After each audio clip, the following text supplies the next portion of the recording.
control, shoveling dirt in every hole. Predators to condemn your soul, watching you and watching me. We're all connected but separated, misunderstood and so frustrated. A million armies of one have invaded, watching you and watching me. We live behind glass curtains and act like nothing's wrong. Soon you will belong. I know you're out there somewhere. We've watched you for so long. Wait for you to fall. We'll expose you all. I know you're out there somewhere watching me. The little brother wants to make headlines, be immortalized. Everyone's got an electric eye, we're the digital spies. They've watched you for so long. I know you're out there somewhere watching me.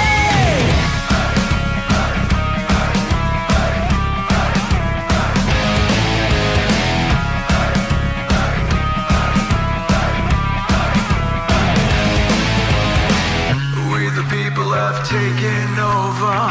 We the people are little brother, standing by to dethrone each other, watching you and watching me.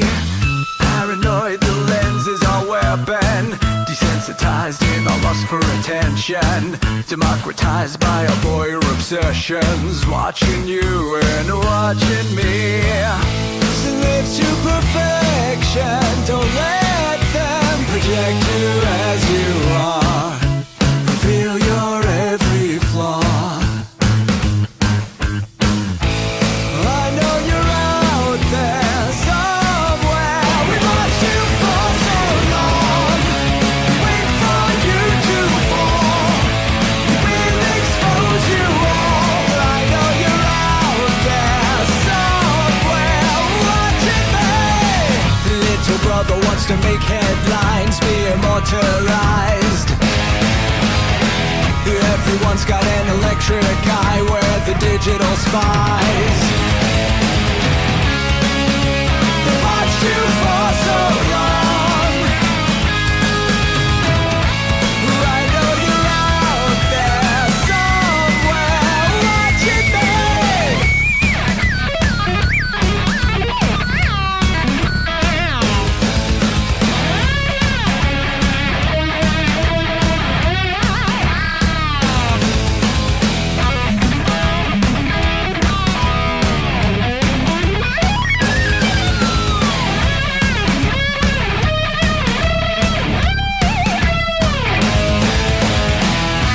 I know you're out there somewhere. This is the new totalitarian state. 1,000 eyes are waiting for you to break. Stay in line, don't make a mistake. We're watching. We watched you for so long. We wait for you to fall.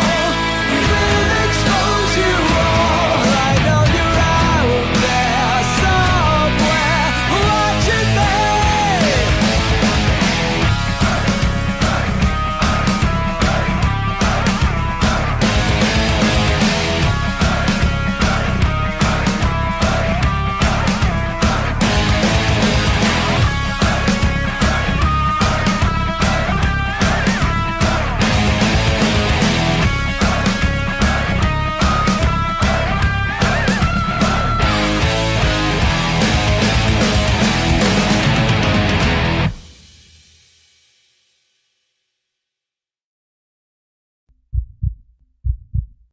The views and opinions expressed by tonight's guest and topic of discussion do not necessarily represent the official policy or position of Spaced Out Radio, Spaced Out Weekend, Spaced Out Radio Limited, its hosts, syndicated carriers, or anyone associated with this broadcast.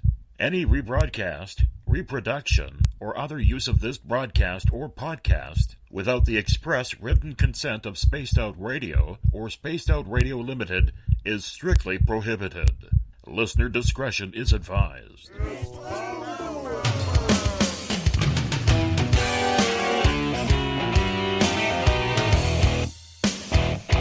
Bumblefoot.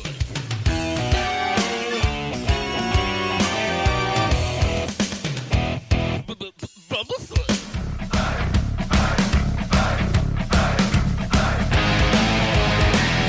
Are you experienced?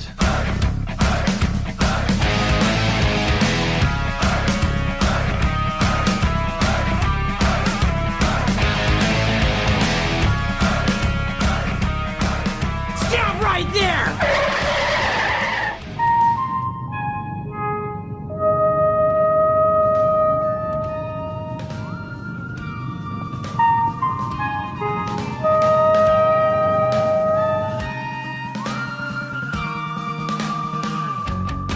From high atop the mountains of British Columbia to you, listening around the world, this is Spaced Out Radio with host Dave Scott.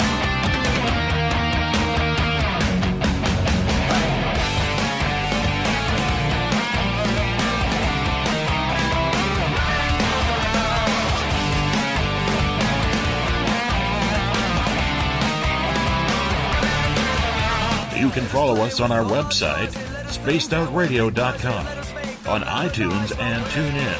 Follow Dave on Twitter at spacedoutradio.com, on Facebook at Spaced Out Radio Show, or on our YouTube channel, Spaced Out Radio Show. Game on! Game on! Game on!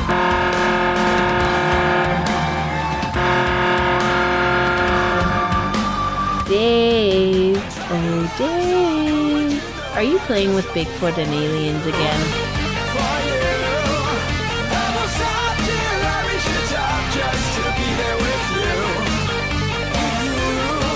The password is...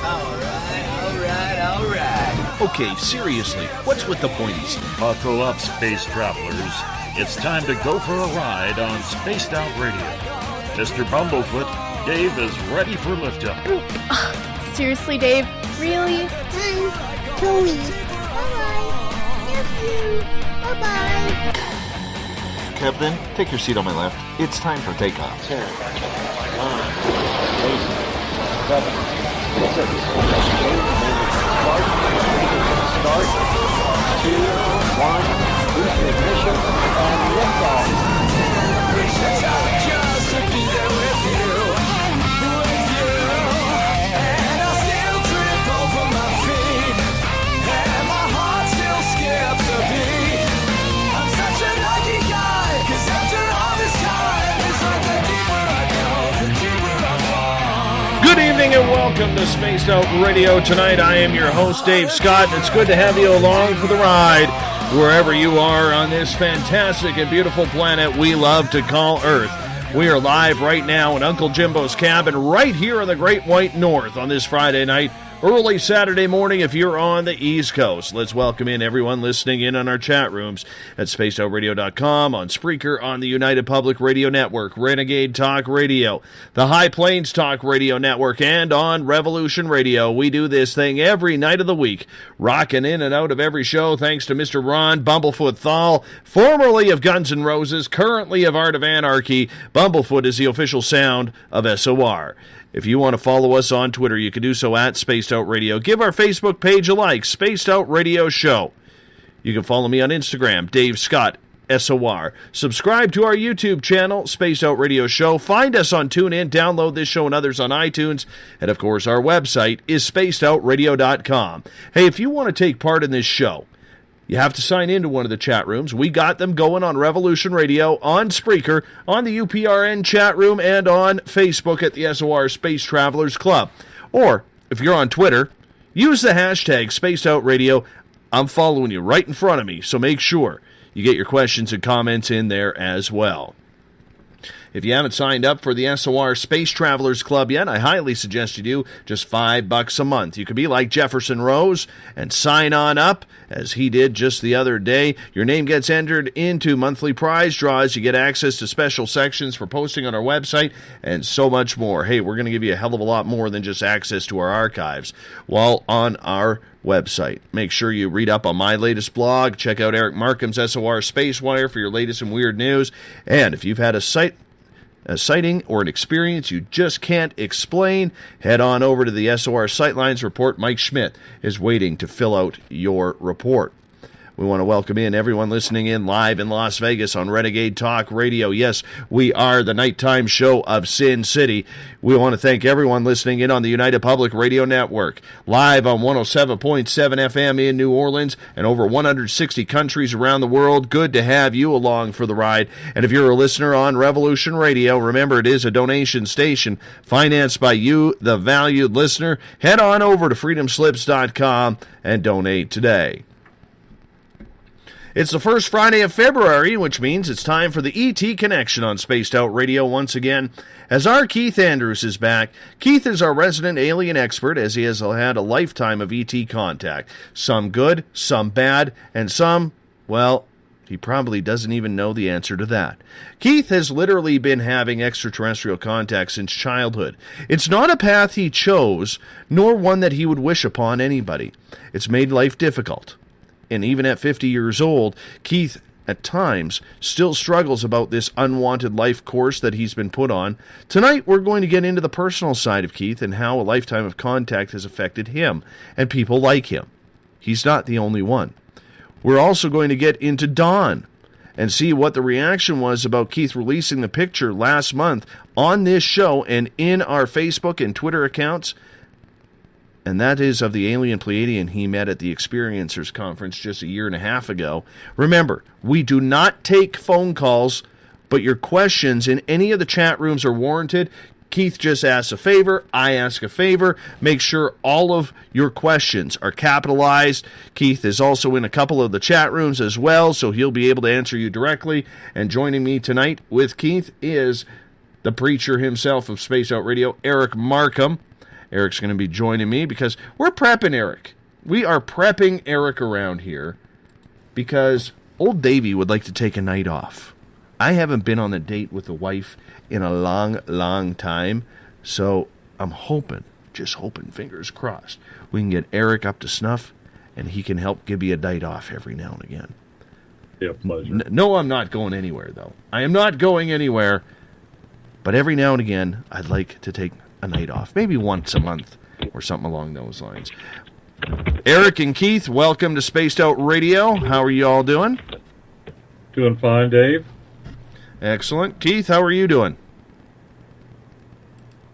I know I could just hear your keyboard there for a second. No.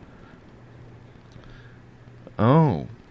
Keith, we might be having... Yeah, well, I'm trying to get into street. I gotcha.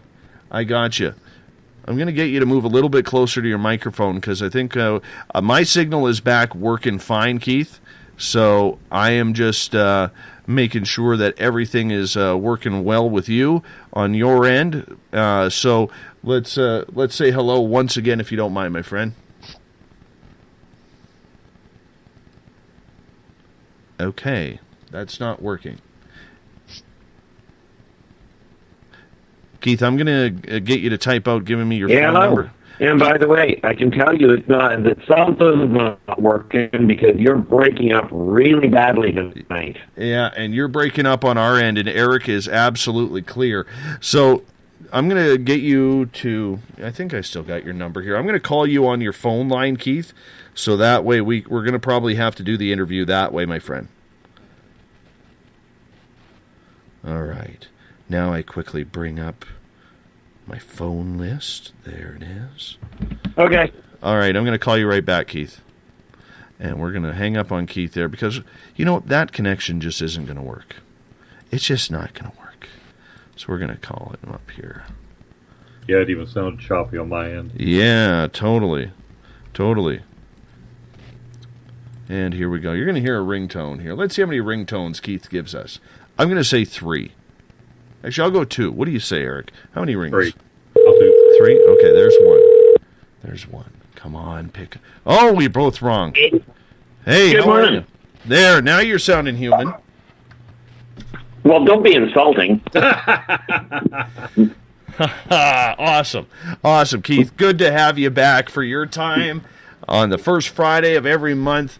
I don't know if KJ is having her monthly Keith Andrews party down in Florida. She's going to have to update us and let us know if she's got the alien party going on her deck in Boca Raton to see if she's doing the monthly annual or the monthly Keith Andrews party down there. I wonder if she is. Yeah, one of these days we're going to have to try and figure out how to get down there. Yeah, I'm getting a little pissed off at that. I'm not going to lie, because for the audience who doesn't know, we have this listener named KJ. She's in the SOR Space Travelers Club, and Keith is her favorite guest. Well, it coincides where once a month her and her husband have a get-together with friends on their patio in Florida, where they live.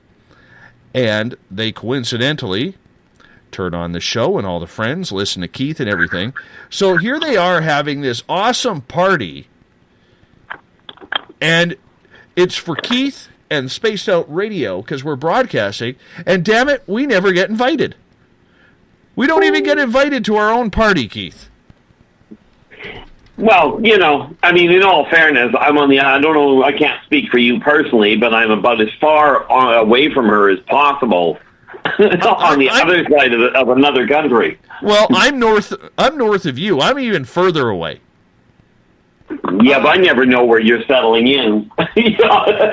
Oh, yeah, that's true. That's true. Oh, by the way, KJ says, would KJ miss this? No, I would not. And she goes, yes, we are here. The whole gathering going around. So I hope you're having a good Spaced Out Radio party down in Florida tonight. Much love from all of us to all of you. Keith, it's been a month since we talked to you, and what's new? What's been happening with you?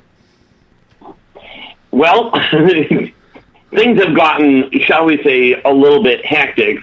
To say the least, I'm not getting any sleep to speak of.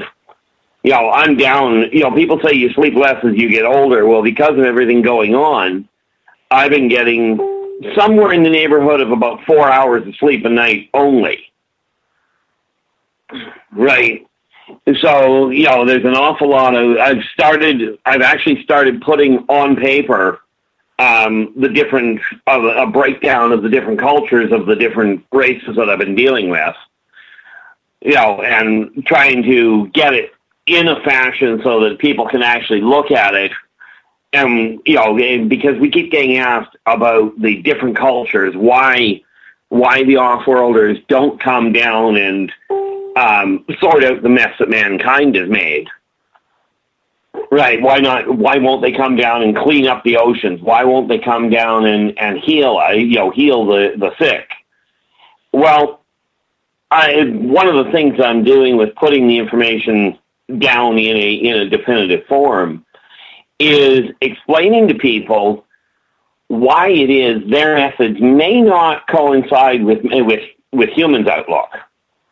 You know, for instance, one of the biggest issues, you know, when you deal with the Srozosians, with the 7.5 to 8.5 foot reptiles, anybody born with a deformity or wounded to the point that they're crippled and can no longer carry their weight are terminated.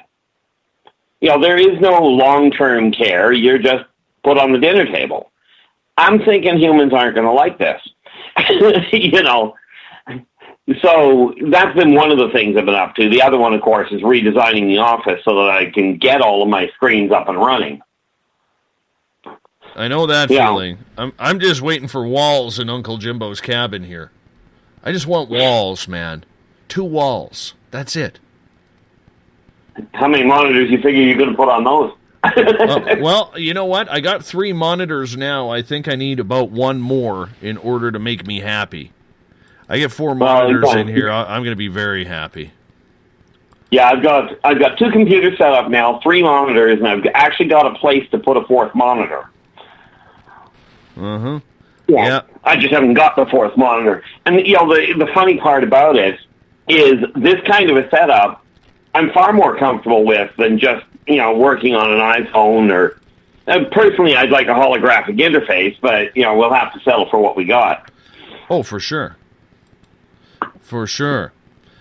For sure. Hey, Keith, I want to get into a little bit about you. We've talked so much about your experiences. We've talked about the different species. We've talked about people's experiences and what they are going through. But we've rarely ever talked about how you feel. And I'd like to spend a little bit of time. I don't know if you're comfortable with that, my friend, but I'd like to spend a little bit of time, kind of introducing my audience to who you are, because in the end, there's a lot of people. You're one of these fascinating people who either is absolutely loved by everyone in this field, or you're the polar opposite. And that's unfortunately the way it is when we get into this type of scenario or this type of discussion in the field of paranormal. How does that sit with you to be such a polarizing figure? Well, it's something I've had to deal with my entire life. And even if you take a look at the medical records that we've managed to piece together, never mind, and forget about trying to get hard copies, because I grew up in the military, and most of the information they had is not accessible, right? But being a polar opposite, just to put it in simple terms, I actually had my handwriting analyzed, because I can write with both hands, with my right hand or my left. And this is literally because of the way that I'm built. The difference, to start with my left hand, it comes out mirror image. I write naturally mirror image. So when I grab a pen with my left hand, I literally start on the right side of the paper and write towards the left. I thought it was a little odd, so I went because the handwriting, aside from being backwards, looked different. So I took it to a handwriting analyst, quite frankly, a police handwriting analyst. And I gave them both of the handwriting samples and told them to tell me what they can. And when you talk about being a polar opposite, the report that came back on the handwriting was that the two people, because I didn't tell them I did it from the same person until after I got the analysis. And they literally told me that if I ever put those two people in the same room, they would kill each other, because they were that diametrically opposed. The only commonality was they could get along with both introverts and extroverts. Right? You should have seen the look on their face when I showed them that it was me that wrote both of them. So, you kind of get used to being an outsider amongst outsiders. And where I run into a problem, in all fairness, is trying to relate to any of the people. Virtually everybody that's been abducted has, they have a normal life, so to speak, first. Something happens, they go through a normal life, and then the abduction happens and turns their life completely upside down. And rest assured, I feel for these people. I don't relate to them, because my life got turned upside down before I was born. So, I'm standing here looking at it going, I'm not one of these people that has ever known what normal looks like, right? What the standard idea is. I've never been able to comprehend really how people can argue with each other so vehemently about the same thing. Now, terminology becomes a problem, but what I find, and you are right, Dave, essentially I either get along with somebody, or they do such wonderfully polite things as tell me I'm a fraud, or that I'm faking it to get attention. And this is in spite of the fact that I've had 4 independent hypnotherapists, professional hypnotherapists, take my head apart to figure out what was real and what wasn't. And all 4 of them have turned around and come back and said, no, your memories are twisted, but they're real. You know, twisted as in they are not common. They do not run the normal gamut. And yet, you're standing here, lack of a better way of putting it, sane. And it's very difficult to walk into a place where you listen to what people are telling you and you know there's something off, but you don't know how to get it through to them. And this applies to every walk of life. Okay, like I've had the same complication with with abductees, with contactees, with people that are sighted, that have seen things, all the way through to to people that are claiming that they're interacting, and yet they seem to have such a backwards way of looking at it. I think the hardest thing for me is the number of people that have accused me of wanting to be with the off-worlders more than wanting to be amongst humans. And I can't seem to get it through to very many people that it's not a question of wanting to be with the others. It's a question of not being connected to any of them. It doesn't matter what race. Because I look at it and go, if the off-worlders were that spiritually evolved, they wouldn't be at war. And if humans weren't that, shall we say, immature in far more ways than I care to count, they wouldn't get hung up on each other's skin color. But everybody's got their drawbacks. I understand that, and I realize that someone of your stature is affected by what is happening around the world. I mean, let's face it. I don't think it's yesterday's news that we're putting behind the garbage, that the world is in absolute disarray right now, financially, that we treat people like garbage. We walk by people on the streets, and we could make that very depressing. And for somebody like you who has these abilities, these connections, the empathy that fills your body, I'm sure we can all agree that is, that's not the way we want to live. But for you personally, in regards to how you deal with the consternation that a lot of people show you because of what you want to bring out to the public, how do you react to that negativity? Well, I've actually been told I do it completely backwards and it doesn't make sense. There are times where I disconnect from everybody. Right. There's only 3 people I talk to regularly when I go into that mood, and 2 of them are my kids. Because it gets to be overwhelming. Picture, if you will, going to a concert and standing right to a heavy metal concert and standing right in front of the bass speakers. Done that. Okay. Feel that vibration. That's what I go through every day, only it comes from every angle. Okay. I can see where that would be frustrating. Quite often, frankly, it's painful. And it doesn't turn around. It doesn't turn around with the idea of, I'll just shut it off. The people that tell me they'll just shut it off, I'm like, really? Like, wouldn't that be nice? Because it doesn't just go away. I'm just watching the SOR room here, and they've asked if there is racism on off-world settlements. The answer is Bob Davis is asking this, and the answer is absolutely.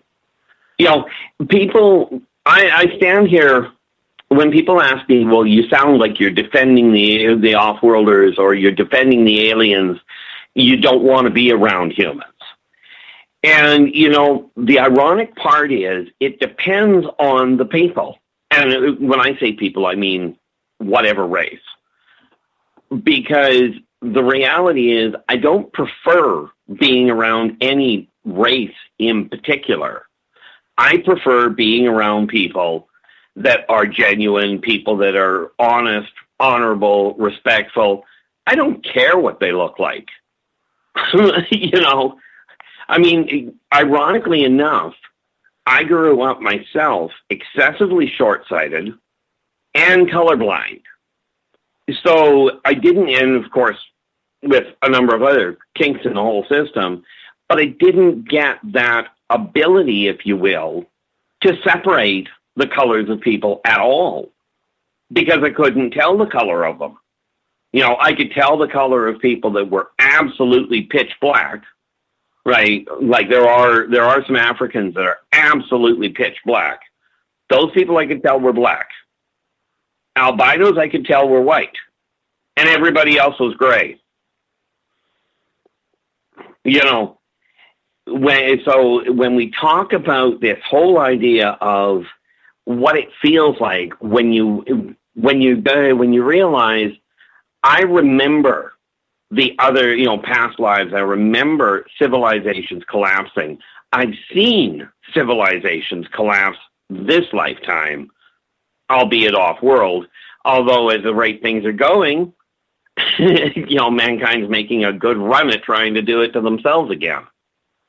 And, you know, you want something frustrating, know how to solve the problem, and have absolutely nobody want to listen because I don't actually have a sheet of paper hanging on a wall that says I know what I'm talking about.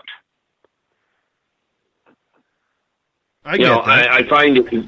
Go ahead. No, please. I find it personally very, very difficult to deal with the idea that anybody, and humans are the worst at it. Humans are the most vocal where it comes to, if you don't have a piece of paper hanging on the wall, then you don't know what you're talking about. The fact that the pieces of paper that are hanging on the wall are, in more cases than not, erroneous in their information. For instance, and I know that sounds like I'm being egotistical and holier than thou and all of that garbage, except one little detail. Back in the 70s, I was telling the doctors that until they looked at the triple helix, they would not understand the healing rate of the human genome. Now, they told me, with their paperwork and with their little pieces of paper hanging on the wall, I didn't know what I was talking about because I was a kid and they were educated. And then in late 1998, early 1999, some 25 years later, they found out about the triple helix that I couldn't have possibly known about. But I didn't have a piece of paper telling them that I knew what I was doing. So, do I have a little bit of a, shall we say, a bit of a pickle as far as this idea that just because somebody has a piece of paper makes them know what they're doing? I definitely have a problem with it. The number of teachers I've seen, the number of spiritual guides that I've listened to that have a piece of paper that says they know what they're talking about, and I know full well they're talking garbage, okay, it gets to be very difficult for me. Net result, I end up either putting my foot in it, which is more often than not, or once in a while I manage to remember to bite my tongue. You know, Dale out of SOR is asking, do off-worlders encourage or comfort you for the challenging experiences you've had due to your contact with them? The answer to that is yes, some of them do, especially some of my friends, although some of their ideas as to what I should do about the people that are that way are less than, shall we say, humanly acceptable. Because, quite frankly, especially when you deal with some of the races, they've got a very blatant perspective on paperwork. If you don't know what you're doing, you can write it on the wall all you want. It doesn't make you right. You know, and this, and do understand, this does not mean, and I certainly don't intend it to sound like I figure I'm better than anybody. Okay, I'm not. I'm just different. But it's very difficult, and I find even in crowds of people that are like-minded, right? Even like, for instance, at the Experiencers Speak, the first time I was out there, I was wandering around, and they were asking what was wrong, and I'm like, there's something wrong, there's something off, we're being watched, and everybody else was very relaxed. Nobody picked up on it until late in the week, and I'm referring to the first weekend, not when Don showed up, but the first trip I made out there. And nobody clued in, right? Nobody figured it out until after it started. And it's not a question of whether they're gifted people. The people I've met out there are phenomenal, right? They really are on the whole bunch of them. They're a little weird on occasion, but, you know, like I'd get along with people that are straight-laced. You know, so it gets very complicated dealing with it, and this is one of the reasons why when I'm able to get into the chat rooms, I tried getting into Spreaker and haven't been able to figure that one out yet. But this is why I keep an eye on the questions that pop up in SOR, is because when people ask a question, I like giving as honest an answer as I can get, you know, as I can get away with, you know, even if it doesn't agree with what other people are thinking. Couple questions from the audience here. This one comes from Claudia. She is asking, have the off-worlders tapped into our computers to give us information without us even knowing it's them? To give information? No. No, they've gone into the computers, don't get me wrong. But the ones that have access or are on that detail, if you will, I shouldn't say they haven't. I should say nobody's done it that's been authorized that I'm aware of. Okay. So when we talk about them, are they monitoring the computers? Are they looking at what people are doing? Certainly. Will they consult with the various different programmers and what have you when asked, and when it's done in the right fashion, if you will, or with the right motivation to it? The answer is, yeah, they will answer. But the concept of, are they implanting information so mankind can get ahead? No, not from anything that I've been made privy to. Here comes a question from Daryl or is it Iris or Parasite tonight? Haven't figured that out. How do aliens procreate, and how many offspring do they have? Do they mate for life? Oh boy. That's kind of like asking what a human's favorite color is. And the reason I put it that way is because it depends entirely on the race. For instance, Sirzazians, well, first and foremost, how often do they procreate? As often as they can get away with, frankly. But they end up dropping anywhere from 30 to 40 eggs apiece. Now, not all of them survive. Okay, Teklex drop about the same amount, but like I said, they're both dropped into incubators, right, where they're just kept warm, where they're kept mobile and what have you, until such time as they hatch. If you take a look at Mobians, at your Nordics, you're looking at essentially, I mean, it varies a little, but essentially you're looking at human style, like human comparative gestational and procreational tendencies. You know, it's not like they all of a sudden end up with 15 kids and then stop. Draconians, like the true drakes, quite frankly, if they mate once in 100 years, they've done well. Okay. Well, I shouldn't say if they mate. If they procreate once in 100 years, they've done well. Laborians are even worse than that. Laborians they're feline. And much as they certainly mate for life, they don't procreate very often because their lifespan is quite literally over 100,000 years long. Okay. So, I mean, we are dealing with some races that the time spans are just insane. You know, if you take the geckoids, well, frankly, they don't live very long, so they got to get busy real quick. You know. Let's get to another question here. This one from Bob. Do you know if Gene Roddenberry and other top sci-fi writers were insiders and predicted the future? Absolutely. The three that I'm aware of are Gene Roddenberry. Let me think here. Carpenter, the guy that did the X-Files. I think his name was Carpenter. The one that did the original X-Files series. And, of course, Spielberg has been an inside run, so has Lucas. Okay.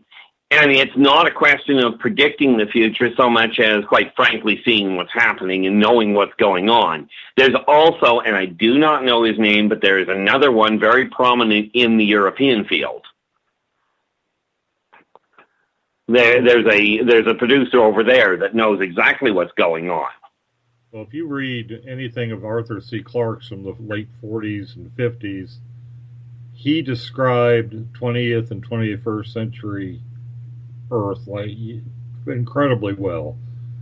I mean, I've got the complete works and I've been going through it, and some of the things he wrote about back in the 50s we're doing now. The satellites that allow us to communicate. It's almost like he either got got some inside information back 50 years ago, or he was just that brilliant. Well, in all fairness, with Clarke, it was quite frankly both. Clarke really did have a natural ability to see beyond what most people see. And his ability to write, now I'm not a shall we say, a well-read individual. However, my brother, on the other hand, was a phenomenal reader, well, still is. And I did happen to pick up a number of the books, and understand when I talk about picking up a book, I mean, when I talk about pulling information, I mean literally, I pick up a book and pull the information. And where it came to Arthur C. Clarke, he had a phenomenal capacity to see way beyond what looked normal, and he could see the reality behind it. Yeah, he didn't miss it by much. I mean, we're not using manned broadcast studios in space, but I mean, I don't think he foresaw computing power being what it is, and essentially the platforms he thought were going to exist that had human operators, that's being done with computers and remotely. But the fact that he had figured out the whole, well, matter of fact, back when I used to install satellite antennas back in the early mid 80s, we called the ring that you had to focus to the Clarke Belt, where all the entertainment satellites are. He hit it very, very accurately. The whole geosynchronous orbit thing. Now, if somebody would just pick up on his space elevator, we'd be all set. Well, you know, in order to pick up on the space elevator, we first have to get people to stop shooting at each other because they look wrong. You know, that might be a starting point, because those elevators, well, they will create a problem if you breach them. You know, but the funny thing is, a lot of what he's talking about actually is happening in spite of the fact it doesn't seem to be. For instance, the issue of manned space stations, or more to the point, manned platforms. What you haven't been told yet, and will be told in about 20 years, is that they already exist. Okay. Arthur C. Clarke was a lot closer to reality than people realize, but it's going to be a little bit before they actually clue in on that. How do they keep something like that hidden with all the amateur astronomers? I mean, I've got an 8-inch scope sitting 10 feet from me. You would think that these things would get picked up. I mean, an 8-inch, you can almost see the International Space Station. I would imagine somebody's got a 16-inch or one of the big Schmidt-Cassegrains could just about read the identification numbers. Well, absolutely. That is, in all fairness, that's a viable question. The ironic part of it is that it's actually not the technology to make things physically invisible has existed for a long time. Point in fact, in Japan, and I only saw this last year because I just am not a researcher. I stumbled across it. But they've got technology they're using on cars, well, more to the point, on the back of semis in Japan, that broadcast. They take a picture of what's in front of the semi and broadcast it on the back of the semi so that the cars can tell when there's a clear spot for it to pull out and pass. Now, you take that technology and you push it to where it can be used, and putting it on the outside of a space station or satellite so that you can't see it from Earth is child's play. And this is technology that mankind developed. It's not a gift from somewhere else. Mm-hmm. Keith, I want to get to some more audience questions here, if you don't mind. This one comes from Daryl. She is asking, are there high testosterone levels with extraterrestrials? Do they have cases of bipolar or narcissistic tendencies? In some races, oh yeah. You take a look at any one of the Drakes and you think they're all narcissists. Quite frankly, they think they're better than everybody. But it depends on the race. For instance, you will not run into a bipolar Srazazian. You just won't, because they're all dead. You won't run into a megalomaniacal Teklak, because they've been eaten. But when you take a look at Nords have emotional outbursts. Okay, they absolutely have mood swings. When you take a look at Mobians, well, quite frankly, Mobians they're technologically more advanced than humans, but other than that, they're normal. So, yeah, there are definitively, that kind of dysfunction. However, when you start looking at the other side of that, you won't get any of them in critical offices. If you've got somebody that's bipolar, they will not be sitting in a control position. If you get somebody that is a total narcissist, they're certainly not going to be working for the social development of the country. Right. Let's move over. They're a little better at limiting it, if you will. Let's move over to Twitter here at #SpacedOutRadio. We bring in Mr. Canadian Joe, God of Thunder. He is asking, which type of extraterrestrials actually care about humanity, and which ETs are really indifferent towards us? Well, ironically, the Greys are about as indifferent as you can get. Greys, on the whole, are scientists. They are here, on the whole, to explore, when I talk, not to experiment, but to track. Okay, they are the ones that are primarily responsible for what most people call neutral, your neutral abductions. Okay, where they come in, collect you up, take blood samples, take cell samples, tag you, and put you back. They are the ones that they developed the hybridization program. Drakes could care less about humans. They just simply want to control everything. As far as the true draconians are concerned, frankly, let the people fight their war. Let them wipe each other out to a minimal point, and we'll just simply take over and control whatever's left over. Sirzasians are, and those are your 7.5 to 8.5 foot reptilians. Those ones are, frankly, allies. They are here because they like the human race. So do a chunk of the Teklex. Nordics have a definitive affinity for the humans. Okay. When you take a look at the elementals, most of them could care less. Okay, they're interested in the planet. They're interested in the running of the energy, not in what humans are concerned with. Of course, the elementals, in all fairness, don't understand humans at all. Okay. Yeah. All right. Let's move on to another question here. This one coming from Claudia. And she is asking point blank, each planet seems to have its own energy. Are we or off-worlders matched energy-wise to the planet they live on or born on? Absolutely.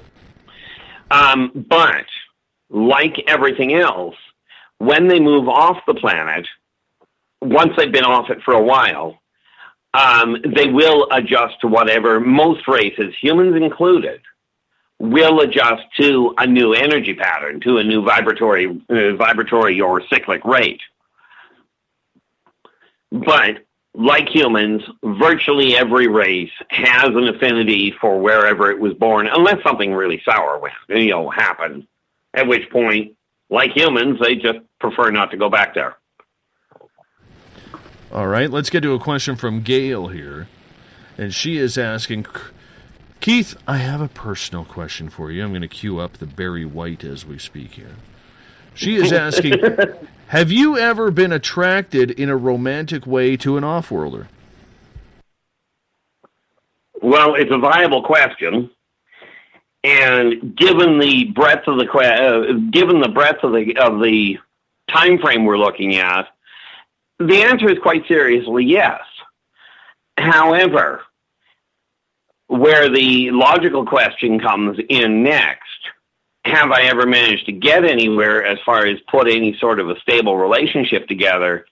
Frankly, not for any length of time. But the reason for that is because I don't mesh with them any better than I do humans. That's a lonely statement. But true nonetheless. Could be. Could be. Don't get me wrong. I'm not. This isn't a question of feeling sorry for it. There are many people that I have been attracted to, that I've spent time with, from many different races. But as far as being able to cope with, quite frankly, think of it this way: your memory. Let's just look at your memories for half a second, or Gail, you can look at yours. You remember back to the beginning of, to the early part of this lifetime in all likelihood. Most people do. I've got memories that date back over multiple centuries, right? And are there people that I remember fondly that I've had connections with? Certainly. Okay. Have I found anybody that can deal with the length of my memories? No. I've found a lot that find it fascinating. Heck, I ran into an ex-girlfriend of mine from 200 years ago. Her current husband was happier than heck to meet me. We got along great. Okay, Keith, this is the medical technologist in me asking this question. Humans have normal flora that grow in their body cavities that can be pathogenic. If you are romantically involved with a off-worlder, are there, I guess I'm asking, how easy is it to get a case of the space clap? Or, there's got to be some microorganism interaction that isn't beneficial for either party. And the answer to your question, is it easy? No. Well, I shouldn't say it's not necessarily easy. I don't actually spend a lot of time in their sick bay. But from the conversations I've had with many of the medical professionals there, most of the cross current that you're referring to, they can deal with very quickly. Okay, there have been, especially when you go back to original interaction. Okay, there have been many cases of fatal. Never mind, you said the clap or AIDS or anything like that are drawn out. I'm talking about volatile chemical misfire. It has wiped out both bodies in the middle of playing around. Okay. Anaphylactic shock. No, more like a acid bath. Oh. Well, that's certainly a buzzkill. Well, yeah. How to wreck the mood. To say the least. How to wreck the mood. A little acid on there, that's all. It's a little dab of acid will do it. Yeah, acid reflux is one thing, but this gets right carried away. One thinks of the aliens and their acid for blood from the. Well, that's the funny thing. I actually at the last Experience or Speak, we had an interesting little problem because there was a little bit of mosquito problem, which everybody has, but I ended up actually getting bitten by a mosquito, which in and of itself isn't surprising until you realize that when I got bit, the thing obviously did the normal, drank the blood, and then stood there, went into convulsions, and erupted. Pleasant. Pleasant. Keith, I want to get in a couple more questions here before we go to break in about 6 minutes here. Absolutely. And we will go to Catherine's question. What species of ETs do you know of that actually like to dine on humans?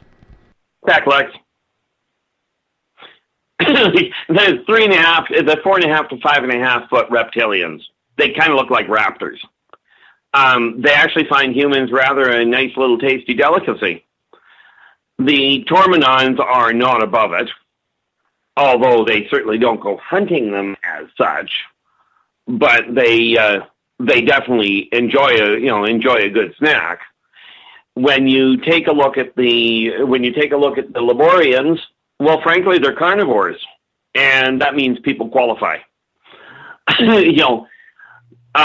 Cerzozians, if you have been accepted into their life, if you will, and you've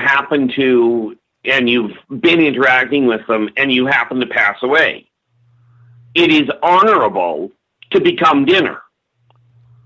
Okay. So, I mean, yes, humans are an edible, they are an edible species. Okay, Keith, I've got to ask this follow-up question. Do we taste like chicken or do we taste like pork? Oddly enough, you taste like human. No. Well, since I've never eaten a human, I just, the Pacific Islanders call, the cannibals used to call it long pig, and I assume that's because we had sort of a pork-like flavor, so I just wanted to verify. Oh, no, I understood the question. Don't get me wrong. The ironic part is that most people will find some way of explaining what it tastes like, but the connoisseur will notice the difference between a black human, a yellow human, and a white human. They all have their own different flavor. They have their own spices that go better. Sounds like we're talking about Hannibal Lecter here. You know that, eh? Oh, that's one way to put it, my friend. The surf man. That is one way to put it. I'm going to get to another question here. We got about 3 minutes here. Mario is asking. Let me see here. Mario, what are you asking? There we go. Keith, can you briefly describe the reptilian hierarchy? Example, GG, warrior class reptoids, Draco reptoids, royalty reptoids. You know where we're going with this. Yeah, but can we be a little more specific? Because, quite frankly, it depends on the race. Quite literally. Well, you have 2.5 minutes. Well, we'll deal with the Srazazians, who have both a matriarch and a patriarch. The matriarch handles the political side of things, handles the negotiations, handles the social evolution. The patriarch handles war. And the patriarch will defer completely to the matriarch and all of her subsidiaries in order, if in cases of political issue or civilization advancement, unless things get complicated and combat is required, at which point the patriarch takes over. From there, now they're set up very much on a military hierarchy, if you will, where they've got the two leaders, and then they go down with what would amount to your generals, your colonels, your majors, and I've probably got those in the wrong order. But then I keep getting accused by them of totally disregarding rank anyway. So, but for them it's very much a military, very much a respect thing. When you start looking at the Nords, you're looking at what would amount to your kingdom layouts, your kings, your barons, your dukes, down the line, where they have only one person sitting at the top of the totem pole saying, this is how we're doing it. Okay, the same with, now the Greys are a scientific council. Okay, and they are not run by your traditional outlook. They are run by a council that debates everything they're doing in order to figure out what scientific research they're going to focus on. And, I mean, one of the primaries that they're always focusing on is improving the hybridization program. Quite frankly, it's a heck of a moneymaker for them because they're the only ones that have figured it out. Keith, I'm going to get you to hold on right there because I know we are going to be up against the buzzer here momentarily because we got a plethora of questions from our audience built up. This happens every Friday that Keith is on. Keep your questions coming. We're going to get them all answered if we can. We got 2 hours to go with our Keith Andrews. Joining me in the hot seat tonight in Uncle Jimbo's cabin is Eric Markham from the SOR Space Wire. And we are going to be back momentarily right after this. You're listening to Spaced Out Radio. I am your host, Dave Scott. We'll talk to you on the other side of the clock. Would you like to become one of our space travelers? All you have to do is click on the Space Travelers icon at spacedoutradio.com. For only $5 a month, you can get access to some great prizes, as well as private monthly shows, newsletters, and a members-only section on our website. Become a space traveler today. Looking for news beyond the mainstream news? Head to spacedoutradio.com and check out the SOR Spacewire. This is Spaced Out Radio's Eric Markham, News Director for the SOR Spacewire. Daily, I will bring you intriguing stories and outlandish reports from what's going on around the world. UFO sightings, paranormal activity, conspiracies, alternative health, and so much more. And if you have news, email me at news@spacedoutradio.com. Have you had an experience you can't explain? Had a run-in with ghosts, maybe Bigfoot, or seen lights in the sky? Hi, I'm Mike Schmidt from the SOR Sightlines. I'm here to investigate your sighting. Head to spacedoutradio.com and fill out a report on the Sightlines. All your information is 100% confidential, and I will help you figure out what you've been seeing. File your report, and let's find out the answers together. Visit purpleplates.com today. For over 40 years, the Purple Energy Plates have been delivering amazing results for their many customers. Inspired by the great genius Nikola Tesla, the harmony, healing, and energetic effects of the plates have proven over and over to be beneficial and often miraculous to thousands of customers. With their money-back guarantee and the many benefits, how can you afford not to get one? Check their site for daily specials and choose from their many energy products. You won't be sorry. Visit them today at purpleplates.com for mind, body, and spirit, and expect a miracle. Are you interested in advertising on Spaced Out Radio? Head to our website at spacedoutradio.com and click on our advertising tab. There, you will find an assortment of ways you can get your product out there with us, from radio commercials to banners and social media. Have a product you like our hosts to endorse? We can do that too. Visit spacedoutradio.com for more details. Have you got your Cosmic Passport? If you need one, tune in to Cosmic Passport on Spaced Out Weekend. This is Elizabeth Anglin, ET experiencer, spirit medium, and host of Cosmic Passport. Each weekend I'll be bringing you interviews and support from other paranormal experiencers, and the best in intuitive spiritual guidance from across the globe. It's all happening starting at 9 p.m. Pacific Time, midnight Eastern, on spacedoutradio.com. From British Columbia to Northern California, Pacific North Weird has Cascadia covered. Check out our feature videos at spacedoutradio.com, where I, Vincent Zunza, and my super sleuth partner Alexandra Sullivan track down the weird and strange stories from around the Pacific Northwest. From Bigfoot to Mel's Hole and everything in between. This is what makes life exciting. So why report the normal when we can report the Pacific North Weird right here at spacedoutradio.com. Oh, there's only one way to rock. Loud and proud. In high definition. Radio 702 rocks. Las Vegas. Every Saturday and Sunday night, as Dave Scott wanders aimlessly in the wilderness, you can come hang out with me, James Tyson, in Spaced Out Weekend. Starting at 9 p.m. Pacific, midnight Eastern, I'll take you along as we talk with some of the best experts in their fields. SpacedOutRadio.com is the place to find us. So sit down, relax, put your feet up, enjoy the topics like the paranormal, supernatural, intuitiveness, and so much more. Hope to see you there. Don't have time to listen to Spaced Out Radio live? Wherever you are, the car, the office, the shower, or even if you're traveling, we're right here for you. Each Spaced Out Radio show can be found on iTunes, TuneIn, and on our YouTube channel, Spaced Out Radio Show. It's the perfect way for you to catch up on our shows. For more information, just head over to our website, spacedoutradio.com, and tune in to us today.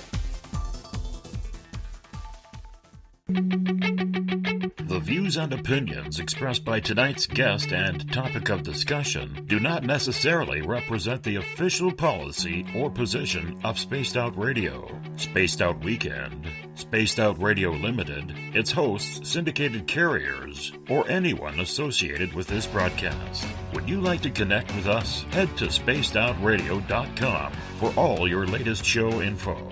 And hit us up on Twitter using the hashtag Spaced Out Radio. Now, back to Dave Scott and SOR. Welcome back to the second hour of Spaced Out Radio tonight. I am your host, Dave Scott. Good to have you all along for the ride. Thank you so much for being with us. Tomorrow night and Sunday, Uncle Jimbo, James Tyson, and Elizabeth Anglin are in the cabin here. I am wandering off into the snow because it's snowing here again. And I am going to find my Zen, my Chi, right here in the Canadian wilderness. But I'm going to find a cave that has a good Wi-Fi signal that Sasquatch set up, so that way I can tune in for Spaced Out Weekend, 9 p.m. Pacific, midnight Eastern Time, right here at spacedoutradio.com. We want to welcome in everyone listening in on the United Public Radio Network, live on 107.7 FM in New Orleans and over 160 countries around the world. Good to have you with us. If you're listening in on Renegade Talk Radio out of Las Vegas, we love being your nighttime entertainment of Sin City. And, of course, if you're listening in on Revolution Radio, the Double R Machine is a donation station financed by you, the valued listener. Head on over to freedomslips.com and donate today. Bill Cardwell has set the password for tonight in the SOR Space Travelers Club. Intertrochantric. Intertrochantric is your password. Or is it intertrochanteric? Intertrochanteric. I think that's it. He tries to make me stumble it every single night. Damn you, Bill Cardwell.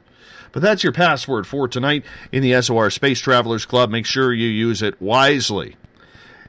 If you want to follow us on social media, you can do so on Twitter at Spaced Out Radio. Use the hashtag Spaced Out Radio. If you also want to ask a question, make a comment, get me to respond, yes, I'm watching you live right now, right in front of me. Follow us on Facebook, Spaced Out Radio Show. Give our page a like. You can check out our YouTube channel, Spaced Out Radio Show. Tune us in on TuneIn. Download this show and others on iTunes. And, of course, our website is spacedoutradio.com, where we have a plethora of information for you, including joining the SOR Space Travelers Club for $5 a month.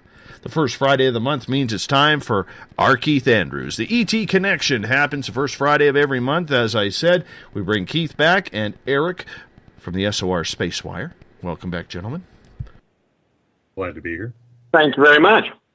We're going to start with a question from Mike for you, Keith, because you're kind of the guest. Kind of? Well, that's great, because, we'll just wing it. That's okay. That's okay.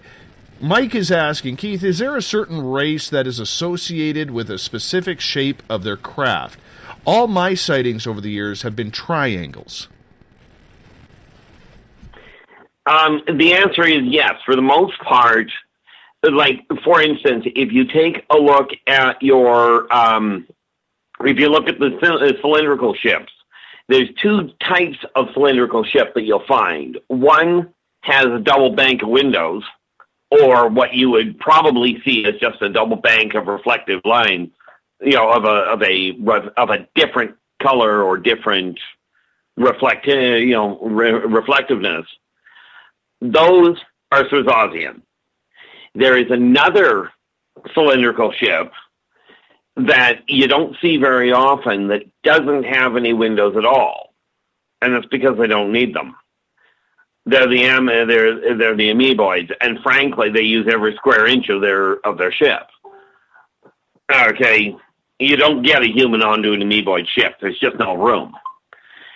That said, the triangles are another. The triangles started with the Swazians. You'll find that many of the triangle ships are frankly Terran. Okay, as in they're made on this planet. That's what we call don't get me wrong. That's what we would describe as the TR-3B, right? I'll take your word for that one. Yeah.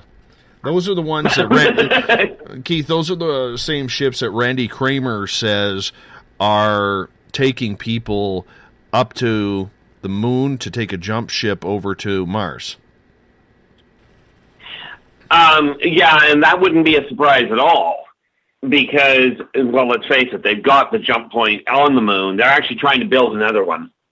They're actually moving a asteroid in for deep space starship construction. Pleasant. We're making a Death Star, and we're going to put a wall around it. Is that what you're saying? No, that's already been built.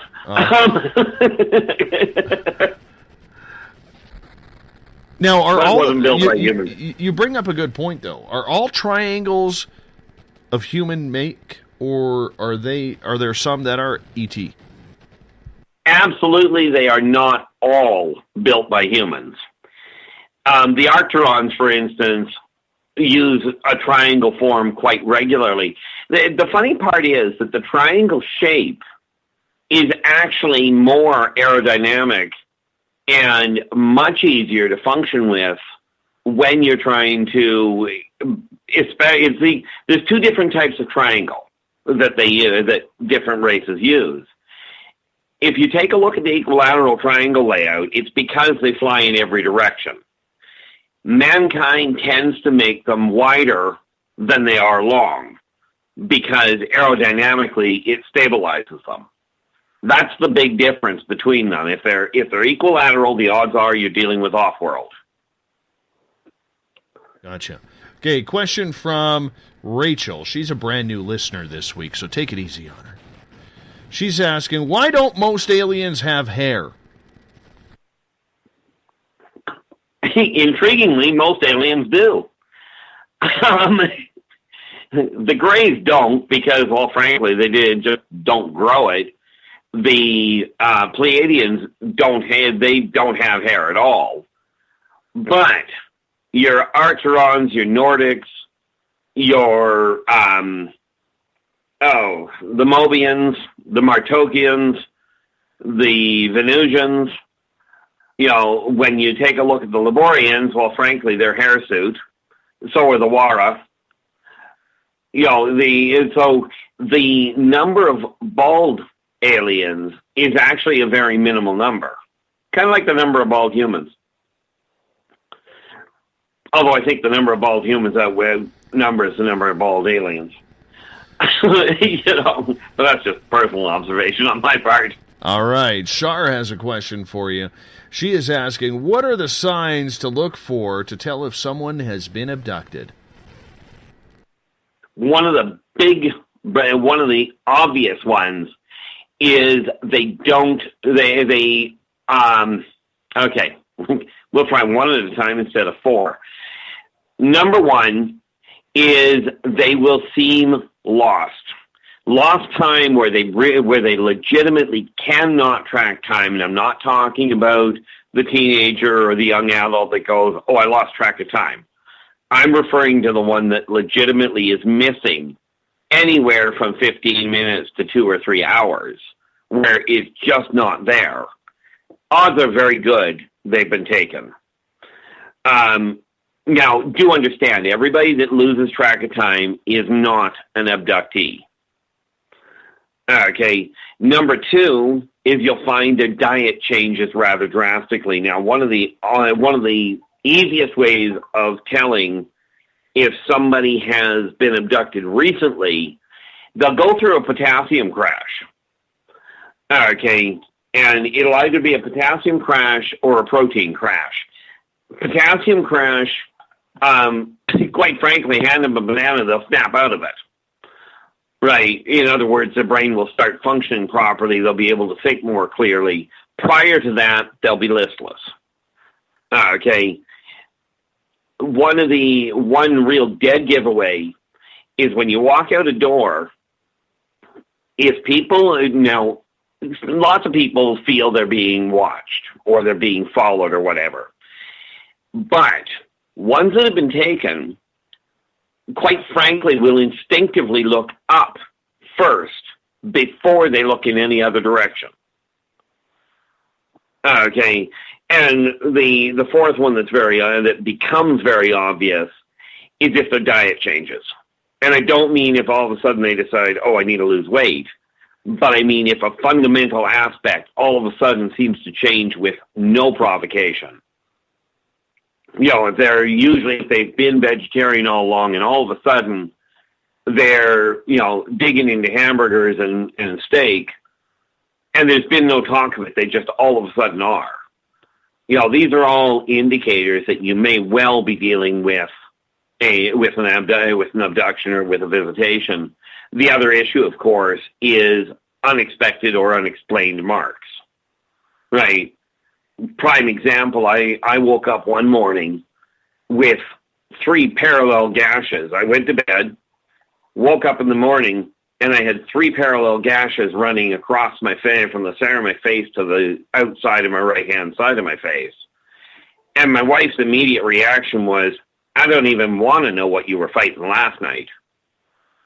Because she certainly didn't do it. We didn't have anything in the house she could do it with.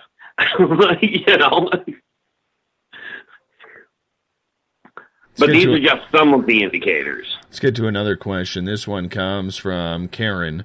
And Karen is asking, this question may sound a little ignorant, but someone please answer this. Humans are all one species, correct? If so, how many alien species are out there? Well, I've heard numbers as high as 2,500 that people have said that they've been dealing with. But frankly, the easiest way to put it, take a look at the sky, take a look at all those little teeny tiny lights, multiply that by, I don't know, let's just go with a gamble and say, put a Google behind it. In other words, 100 zeros, and you got about that many races that are out there. Ultimately speaking, it boils down to limitless. And humans are going, many humans will have trouble sorting their brain around that. Mm-hmm. I can in contact with Earth. I can see that. Canadian Joe has a question at hashtag SpacedOutRadio. He is asking, humans must have something of value that the ETs are interested in. What else could explain all of their attention? He's absolutely right. See, humans have three qualities that the off-worlders are interested in, are, depending on who you want to talk to, some may well put them on a pedestal and revere them, and the greater majority of them are scared to death of them. And the reason for it is this. The triple helix is the link to the neural net that runs this planet. Now, the neural net was an accident. It wasn't something that was designed. It was something that happened. And net result, it links everything on the planet. All the different peoples, all the different races, all the different plants and animals and minerals, they're all quite literally connected.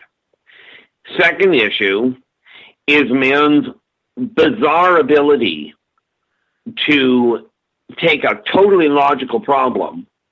Everything's laid out, it should all work the right way, and they will do something completely off the cuff and completely irrational and still win. Off-worlders are trying to figure out how that works. The most dangerous part of it all is humankind's ability to tap into what humans call zero-point energy. Now, humans aren't the only one that can get at it, but they are the most naturally gifted with it. Now, to give you an idea of the extent of that, if humans would actually work together, a human pod, if you will, a cyclic pod, by thought, can quite literally dismantle any ship in the fleet out there. Now, the problem with that is humans are so caught up in trying to kill each other and complain and whine and that was nearly bad, about their petty differences and skin color and the shape of their eyes, that humans can't tap together and do what they can really do. This greed problem is where the off-worlders have the biggest issue. Because with man's ability to naturally figure out how things work without having the training, means you put humans on a battleship, and yes, humans can figure out how to use it. Without guidance, they will figure it out. Unfortunately, they will probably kill half the sector in the process.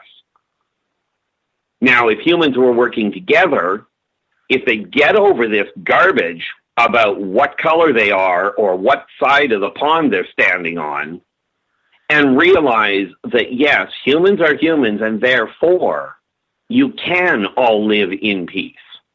The Lemurians, which were a human evolutionary run that happened some 35,000, 40,000 years ago, had peace on Earth. Okay, 10 billion strong, we had peace on Earth. It can be done again. But that's what the off-worlders are interested in, is mankind. They're not interested in conquering man, because they figure, quite frankly, if they conquer him, that's just the off-worlders have figured out, if they go to war against man and they conquer the planet, the little upstarts that are now in cages will figure out how to retaliate. So they're trying to figure out how to negotiate a coordinated evolution. In other words, bring humans up to speed so they understand what they're standing on, instead of trying to force them into a cubbyhole that humans don't fit in very well. Let's move on to another question. This one comes from Claudia in the SOR Space Travelers Club. She is asking, how do off-worlders read our energy? Well, that depends on the off-worlder and the race. Some are telepathic, not as many as you might think. Most, quite frankly, most of them actually have to do it the hard way, as in get to know humans on an individual basis, try and figure out the general psychology, what they call xenopsychology, of the human genome. There are those that can read the energy by simply walking by it, okay, where it feels different. And from a scientific standpoint, what they're doing is tapping into the quantum magnetic flux. Okay, they're tapping into the neural net and tracking it from there. But in all fairness, there aren't very many races that can do that. Next question. Elizabeth is asking, do drakes have mind control technology that may aid them in taking over if we screw ourselves up? Sorry for laughing, but if the drakes wanted to take over, they wouldn't need mind control. They'd pound the planet flat. And they wouldn't give two thoughts about whether or not it was good for the environment or good for the people. If the drakes wanted to take the planet over, the war would be over before humans knew it was that it had started. Understand, the other side of the question is, no, they don't use mind control. They use simple, unadulterated, unmitigated intimidation. Take a 12-foot dragon, complete with 40-foot wings, and set him down on the White House lawn. You can bet your bottom dollar it's going to raise a thought process or two. Do understand, if they're going to come down to the front lawn, they're coming down with their artillery. And what mankind has and thinks is so strong and so powerful, frankly, ain't going to hold a candle. So, we've got to get past this thought that the aliens are here to conquer the planet. We really do. I agree. Because if any one of the races wanted to conquer the planet would be wiped. I've been saying that a long time on this show. But let's face it, there's a lot of fear in regards to this whole topic of extraterrestrials, and that could be a media bias, a Hollywood bias, or just a personal belief, because maybe that experience that person has had has been quite negative, Keith. Oh, I absolutely agree. I find the problem that I run into with it is I find the same fear. For instance, I find the same fear amongst humans. Okay. I watched a little group of humans turn around, and one kid showed up at this area, and he was madder than a wet hen, and you could tell from a mile away he was mad. Nobody thought to ask him why. They all reacted in fear because he was off kilter. They all reacted in fear. Okay. So it's not a question of just the off-worlders. Humans are afraid of themselves. And people have to, and it's a heck of a challenge, but, people turn to the spiritual guides, and I call them so-called spiritual guides for the most part, because I don't care if we're talking a church, a temple, a coven, they're all supposed to be teaching people to get along.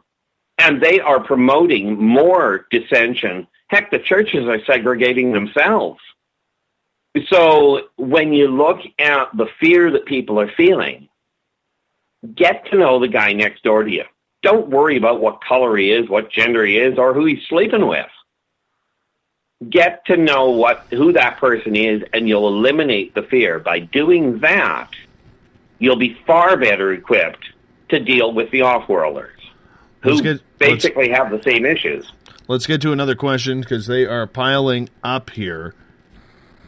Bob is asking, Keith, what do you know about our so-called human junk DNA and those with Rh negative blood? Well, we'll start with the junk DNA. There isn't any. There's a lot of DNA that the humans don't understand. None of it is junk. The triple helix is chock full of energy or of patterns and of DNA markers that humans do not understand. And what humans don't understand, even the brightest of the bright, tend to call it junk DNA. It no longer does anything. Well, quite frankly, it does. So that's the junk DNA. Now, the Rh negative, it depends on what happens or what they're looking for. I have found out the Greys like the Rh negative because it makes for a very easy hybridization program, hybridization additive. And it's not a question of everybody they take, they're going to turn into a hybrid or going to create offspring. It's kind of like, when you're trying to make insulin. Everything that gets taken does not get turned into insulin, but there are certain ingredients or certain processes that are necessary to produce insulin for diabetics. That's what the Rh is it's a very interspecies cooperative enzyme. All right, next question. Keith, do you feel, and this comes from Claudia, by the way. Claudia is on a roll with her questions now. Do you feel a shift of consciousness when in the presence of off-worlders? If so, when in that state of consciousness are you able to communicate at a higher state of awareness and have more recall of information? Actually, that's a really good question. The answer is yes, but understand that same interaction, that same vibratory match, if you will, I run into with humans as well. And so I don't do it with just off-worlders. Does it put me in a different state or a different receptive state? The answer is yes. As for the recall, I find it a little hard to call that one, to look at that one, because it happens all the time to me. I walk through a room, and my energy will shift according to who's in the room or who is closest proximity. And, I do the same thing with plants, with animals. It really is frankly, it's a roller coaster and a half. Right. But it does make it much easier to communicate with them, because when my energy syncs up, it makes everybody more relaxed. Gotcha. I'm just going to remind our audience here, if you're in one of the chat rooms, can you please do me a favor and Keith a favor? Type your questions in capital letters, because with so much activity in the chat rooms tonight, and there is a plethora of activity going on, it gets really difficult not to read them. So if you could do me that favor, I would really appreciate it. Catherine has a question. She says, okay, so why as a kid was I terrified of grays on a second-story floor?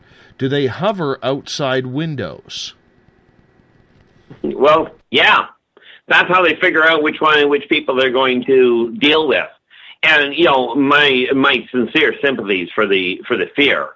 Grays are nice people. But seeing one hover outside your window, especially as a kid, is going to scare the daylights out of you. Or during a radio show. Pardon? Or during a radio show.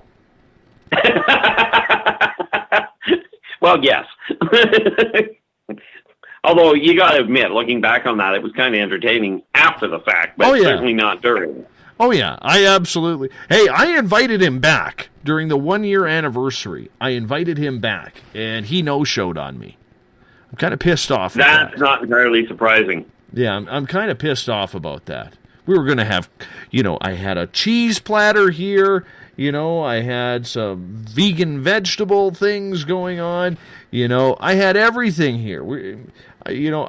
I even had those "Hello, my name is" name tags around, and he no-showed. Yeah, they're not exactly known as social, shall we say, specialists. Yeah. All right, let's get to another question here. Karen is asking, do aliens travel by wormholes as believed? Yep. How's that for subtle? The reality is there's an incredible wormhole network. It's a staggering interspatial wormhole network that is used. And if you know how to use it, you can. They exist on Earth.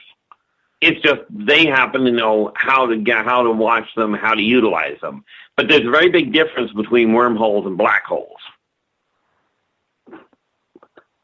All right. But yeah, let's move on. There was a book when I was in elementary school. There was a book that described it beautifully. It was taught in elementary, called A Wrinkle in Time. But that's just a minor side note, if you will. Well, is using wormholes how they get away from... I've always... Let me back up a minute. What we see when we look up into the stars is an old picture. Everything's in motion, so what we see from Earth at any given time is not actually where the thing we're looking at is because of relativity. Do the wormholes compensate for that, or do they have other ways of navigating that takes into account the whole universe is expanding and everything's moving? There's two factors involved. One, the wormholes absolutely compensate because they adjust between where you are and where you're going. Okay, unlike roads on Earth, the road doesn't move. It's going to be there. If there's an earthquake, you're pretty much hooped. Wormholes adjust according to spatial modifications, including such things as passing asteroids and planets. Okay, they literally drop out. The wormhole takes them out of sync in as much as the time and space. They can't go back in time. Nobody does. Regardless of what anybody's telling you, nobody goes back in time. But you can modify the trajectory you're going based on the time that you want to arrive, and you can slow your transfer down to get where you belong. And that's something that they figured out how to do eons ago. Okay, so a wormhole... The wormholes that actually are in existence and the off-worlders are using, do they follow the mathematics of the Einstein-Rosen bridge, or is that just like a good basis to start to think? Can you take like a wormhole from point A to point B and intersect it like in a perpendicular fashion and jump in, or do you have to start at one end or the other end? Are they random access, or is it got to be, point A to point B? Yeah, I understand. Ultimately it's random access. Einstein was on the right track. The only problem Einstein had with his calculations was Einstein is using base 10 mathematics. They don't. So the calculations are a little bit screwy, but Einstein was on the right track, and they are random access. You don't have to go in. It's not like a concrete tunnel. It's like a wind tunnel, and you can step into a wind tunnel and carry on. But because of the energy that's in the wormhole, you don't have inner wormhole collisions, because it offsets the sink so that you can literally have two apparently solid objects occupying the same place at the same time. Because quite frankly, nothing's solid. Gonna hop in here with another couple questions from our audience. This one comes from Rachel. Or is it Raquel? I don't know. Raquel? Let's just call Raquel is with a QU, Rachel's with a CH. Okay. Yeah, but Raquel sounds so much better. Raquel is asking, how many DNA markers do extraterrestrials have? Oh, boy. Now, that one, unfortunately, that I really can't give you an answer to. Mind you, if you were to ask me how many DNA markers a human has, I can't tell you that one either.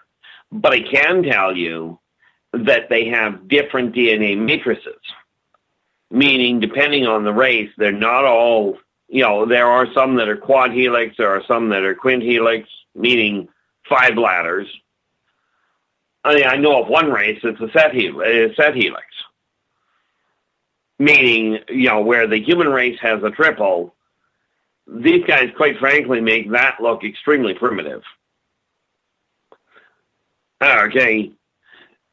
Because, from that end, and of course, when you take a look at the neboids, well, they don't exactly have a DNA superstructure the way that humans understand it.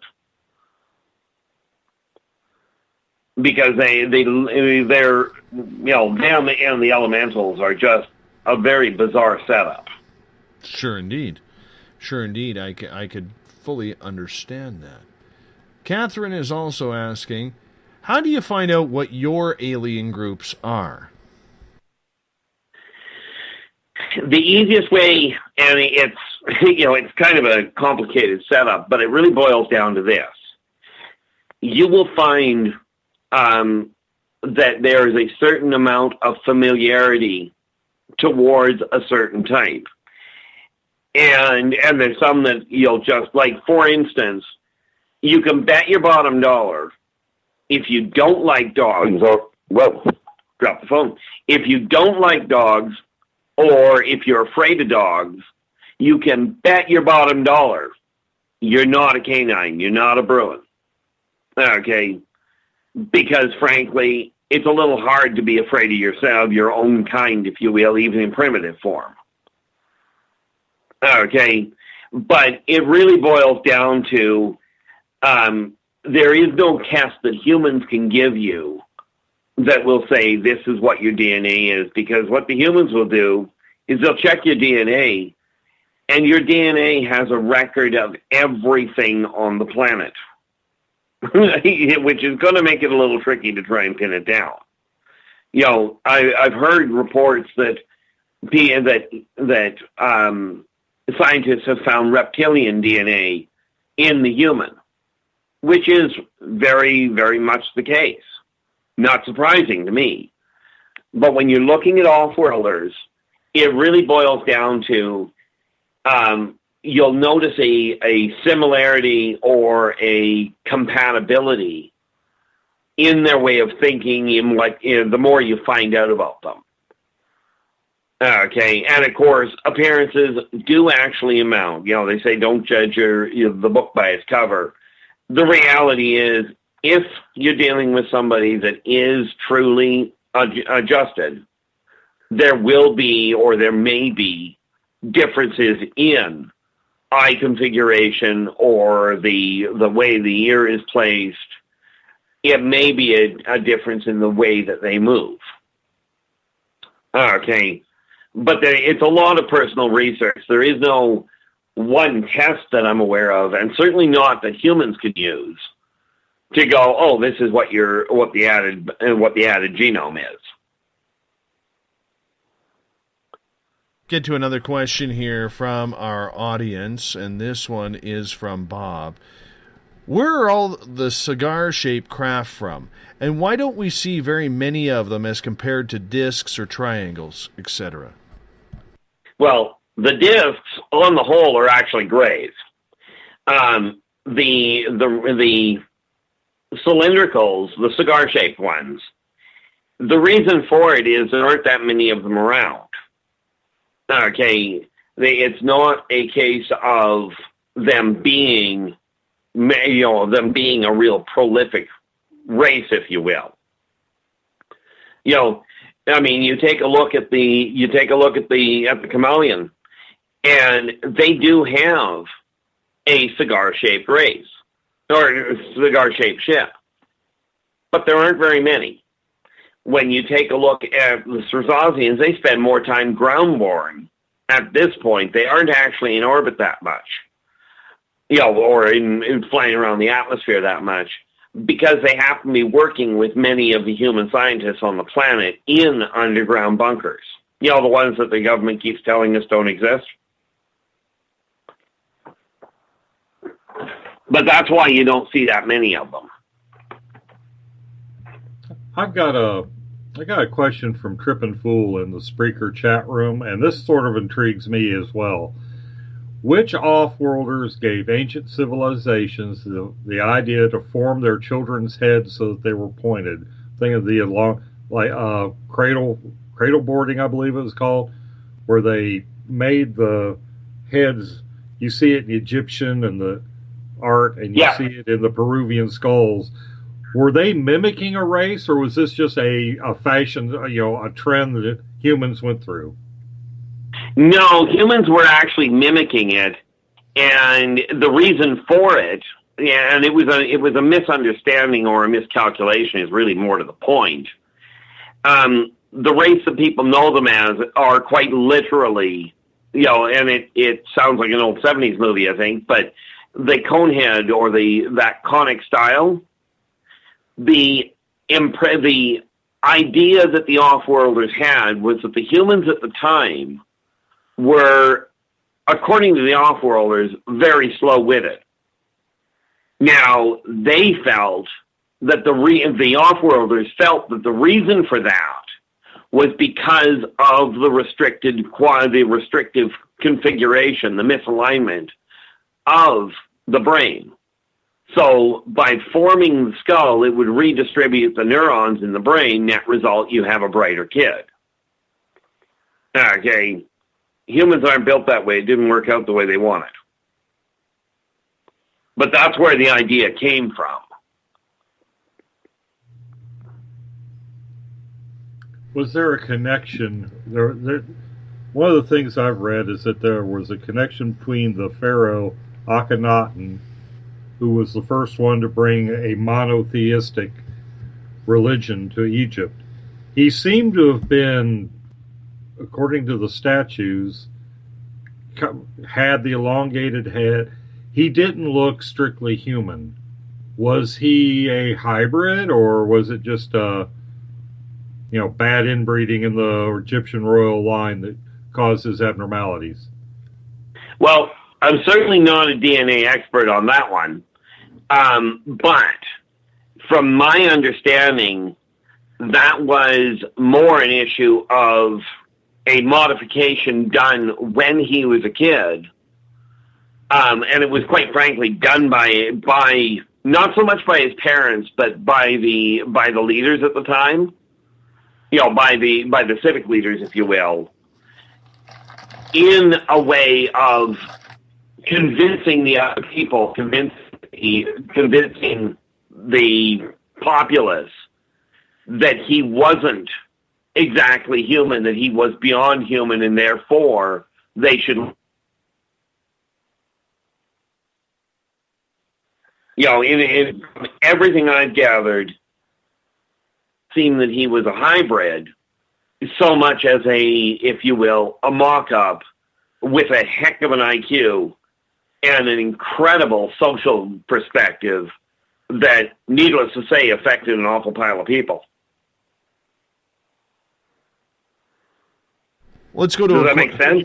Absolutely. Let's go to a question here from Elizabeth in the SOR Space Travelers Club. She is asking, have you ever heard about the 12 key holders of the planetary neural net? Yeah. I've heard of them. Do I know who they are? No, because, well, frankly, they get changed quite regularly to ensure that there isn't a way to track them. Because, the ironic part of it is that the key holders of the neural net are not, it's not a question of a set of keys as in something that you can stick into a machine. Okay. It's I'm just trying to think of the best way to describe it, but it's quite frankly a biomagnetic signature that basically works as a neural amplifier, okay, to hold the net in place. But humans on the whole can only hold it for so long before it starts to cause problems, so it gets moved out of them to somebody else. And it's not a question, the whole catch to it is that much like a very, very, very sophisticated virus, it actually wasn't built by somebody so much as developed by the neural net, which wasn't designed in the first place. The neural net on this planet evolved, if you will, by accident. Okay, it wasn't part of a construction plan. But this is why that's where the key holder issue comes in, is there are amplification junctions, but they jump depending on the state of the person they're in. So do you think for instance, go ahead. Well, do you think, okay, just about everybody on the planet's got a computer now, and we're all linked up. Is our internet going to become more or less a part of that net, that earth-wide net, and maybe become a sentient being in its own right? Well, you better hope not. No, in all fairness, first of all, it's already part of the net. Okay, because it's part of the planet, it's already part of the neural net. It's already having an effect.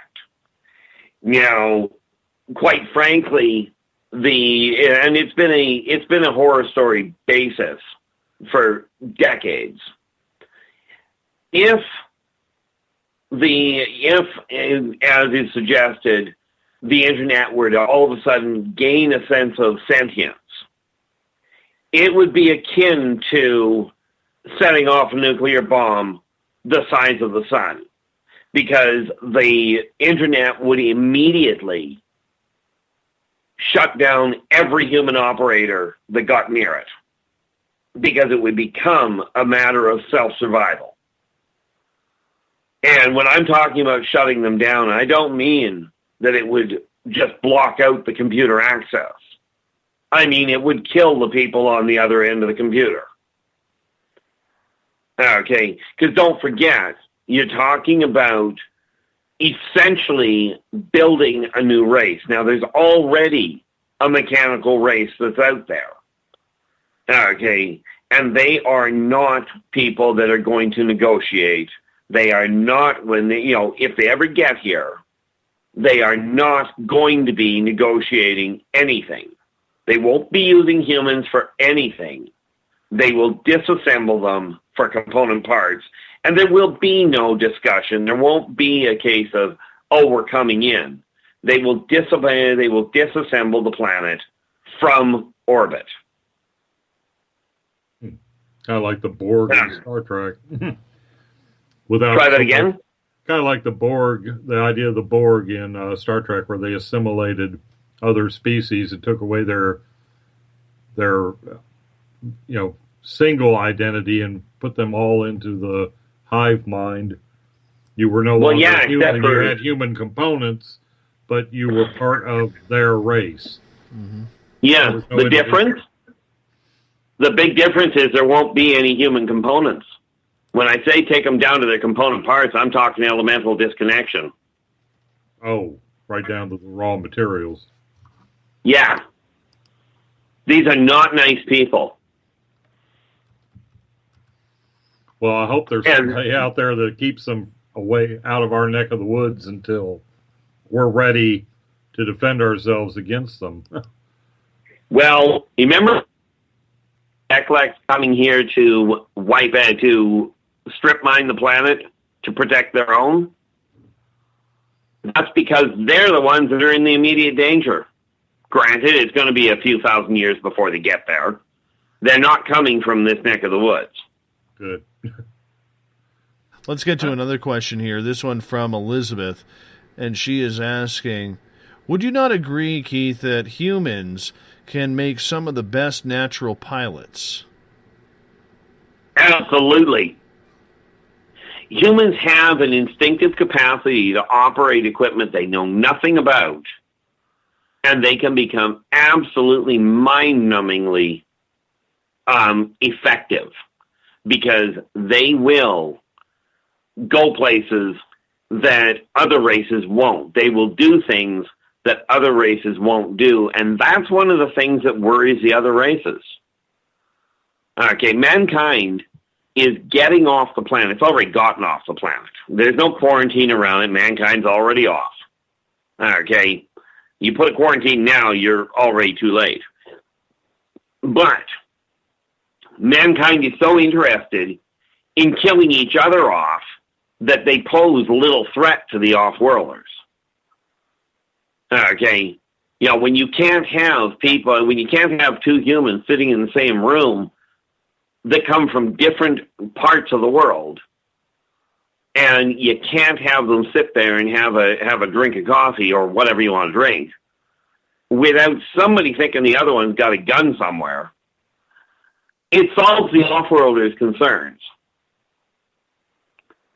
Okay, so, but in answer to the question, do they make some of the best pilots? You bet. Because mankind will, on the whole, they will do things that make absolutely no sense and still win. You know, I mean, I know of one case in particular where, well, you take the old, this was actually an event that I watched happen, but you take the old kamikaze-style pilot, where, you know, from World War II, where you go to drop a plane onto a ship. Well, with these ships, I caught wind of a guy that what he had actually done, a human, what he'd actually done was shifted the energy, shifted the vibratory rate of his fighter pod, and it didn't blow up on the deck of the ship. He shifted the vibratory rate fast enough to put it inside the fusion reactor. That didn't work well for the ship he was going after. He didn't survive, but neither did the battleship. And these are things that humans have the capacity to do. Next question coming up here. This one comes from Elizabeth. She is saying, not a fear-based question, a holographic learning scenario repeated for multiple abductees who didn't know each other back in the early 1990s. It's a mind control or takeover issue? What do you think? Well, that depends on the specific issue, on the specific one. What you're referring to is absolutely it's an effort on the part of the people involved to see if you can play with human brains. The fail on it is that human brains will bounce back given the right stimuli. So, in other words, yeah, it does work. You can program people. I mean, it's done all the time. That particular little episode was to see if it could be done. But when you put people under the right stress after the fact, they will go back to the normal mind. So it's a temporary thing. Depending on the strength of the person, it may be a little longer lasting. Hey, Keith, let's get a little metaphysical here. Catherine James in the Spreaker chat room asked a question, and I guess we're going to have to base it in, take her thesis is each species of each planet has an afterlife that is molded by their home planet's electromagnetic field. So what happens when you die on a planet that's not your own, say Mars, or you die in deep space where the field doesn't exist? Let's unravel that a little bit. What kind of afterlife are we looking at? Well, this one, I think, this is the odd one that I actually have firsthand knowledge on. We'll scrap the metaphysical and go with I died. Quite literally, it doesn't make any difference what planet you're on. Doesn't matter where you are when you pass away. The belief structure, what happens is every planet, every race is taught certain things about what to expect. And what ends up happening is when you die, you find out very quickly that all beings, all races, all nationalities, all types of creatures end up in the same place at the same time in one heck of a mixer, if you will, like a social mixer that is just incredible, right? It is where the problem comes in is that every race teaches their people a certain belief structure, or every religion teaches a certain belief structure. And when they get over to the other side, when they do pass away and enter that different vibratory rate, that different, what people call reality, is they find out that quite literally all of these races are connected. Okay? And that's where the confusion comes on the part of the people that have passed away. But you don't have to worry about whether you're going to see, like, the concept, do we get to see our loved ones if we don't die anywhere near them? Well, the answer is yes. Doesn't matter what part of the cosmos you're in, you'll still be able to track your loved ones down because you're connected, you can find them. And they can find you for that matter. So because understand, one of the, it eliminates, when you pass away, the whole concept of separation is dissolved. So it's more like the concept that Arthur C. Clarke had in Childhood's End, where we all just become part of this collective universal consciousness. Ultimately, yes, but still maintaining your independent thought process. Well, that's good. That's nice to know. We got time for one quick question here before we go to break. We're about 90 seconds away, Keith. This comes from Dennis at #SpacedOutRadio on Twitter. He is asking, what about AI technology here on Earth? Where does that play into ET considerations? It's great for modeling and helping humans understand aliens, because you can program an AI and AIs mimic intelligence. They aren't themselves alive. But the AI technology enables the programming of certain simulations so that people can get an idea, or so that off-worlders can be trained to deal with people. One of the big examples is when they're trying to teach people, teach Swazians, for instance, to work with humans. Humans are so fragile that Swazians literally go through years of training a lot of the time before they're allowed to touch a human, because a Swazian will, by accident, tear a human's arm off. Okay, and I do mean by accident. You remember that thing I mentioned about them being allies? Yes. Absolutely, my friend. I'm going to get you and Eric to hold on. We are going to make a run for our second and final break of the night on Spaced Out Radio.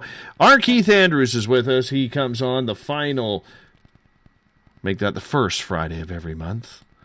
And he'll be back next on March 3rd. We'll be right back right after this. The SOR Sightlines is a place for you to find answers to your strange experiences. Hi there, this is Mike Schmidt. If you have had an encounter with ghosts, UFOs, Bigfoot, ETs, or anything else that doesn't make sense, head to spacedoutradio.com and file a Sightlines report. All information you give is 100% confidential, and I will personally help you find the answers you need. SOR Sightlines, your answers are a click away. Have you got your Cosmic Passport? If you need one, tune in to Cosmic Passport on Spaced Out Weekend. This is Elizabeth Anglin, ET experiencer, spirit medium, and host of Cosmic Passport. Each weekend I'll be bringing you interviews and support from other paranormal experiencers, and the best in intuitive spiritual guidance from across the globe. It's all happening starting at 9 p.m. Pacific Time, midnight Eastern, on spacedoutradio.com. Hi there, I'm Butch Witkowski, lead investigator with U4 Cop. On the final Monday of every month, you can listen to me and host Dave Scott on Spaced Out Radio's Strange Days. We're going to get to the heart of the matter when it comes to what's happening out there. People are seeing and experiencing things from ET contact to Bigfoot, and I want to hear about it. Your experiences are what we investigators need to help solve these unknown mysteries, so tune in at spacedoutradio.com to the final Monday of every month from Butch Witkowski's Strange Days. Visit purpleplates.com today. For over 40 years, the Purple Energy Plates have been delivering amazing results for their many customers. Inspired by the great genius Nikola Tesla, the harmony, healing, and energetic effects of the plates have proven over and over to be beneficial and often miraculous to thousands of customers. With their money-back guarantee and the many benefits, how can you afford not to get one? Check their site for daily specials and choose from their many energy products. You won't be sorry. Visit them today at purpleplates.com for mind, body, and spirit. And expect a miracle. This is your medium, Joanna, from Spaced Out Weekend, 2 mediums and a large. I would love it if you would come and join us with host James Tyson every other Sunday on Spaced Out Weekend. Together, we will take your calls and your questions live. Our goal is to provide you with a positive outlook on deep questions that you may have. Questions regarding love, relationships, money, or whatever else is on your mind. Come and check us out at spacedoutradio.com. Have you checked out the SOR Spacewire at spacedoutradio.com yet? Every day we post the latest stories regarding the weird, strange, and completely unbelievable. From cryptid and UFO sightings to the conspiracy world, we tackle it all. Hi there, I'm Eric Markham, Space Out Radio's news director for the SOR Spacewire. And if you have a story, I want to hear it. Email me at news@spacedoutradio.com.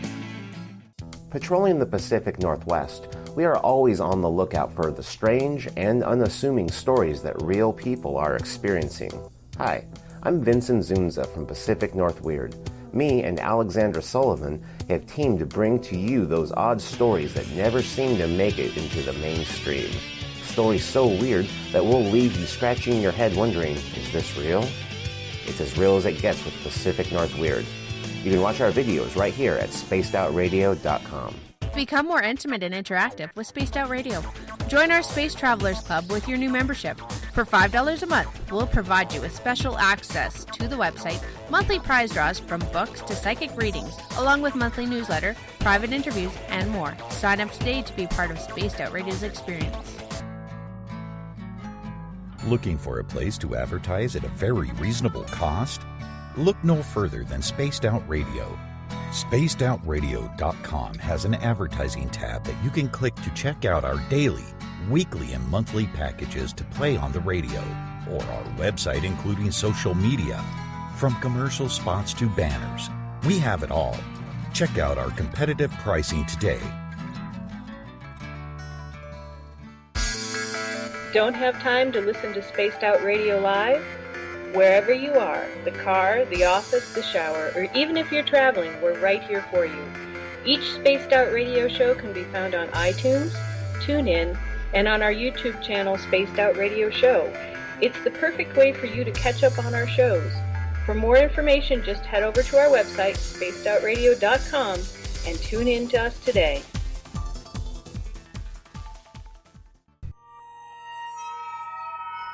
You hear footsteps in the empty room above you. A rocking chair begins rocking by itself. Don't be afraid of the things that go bump in the night. Reach for Spirit Storybox, the iPhone app the Huffington Post UK called the only ghost hunting app you will ever need.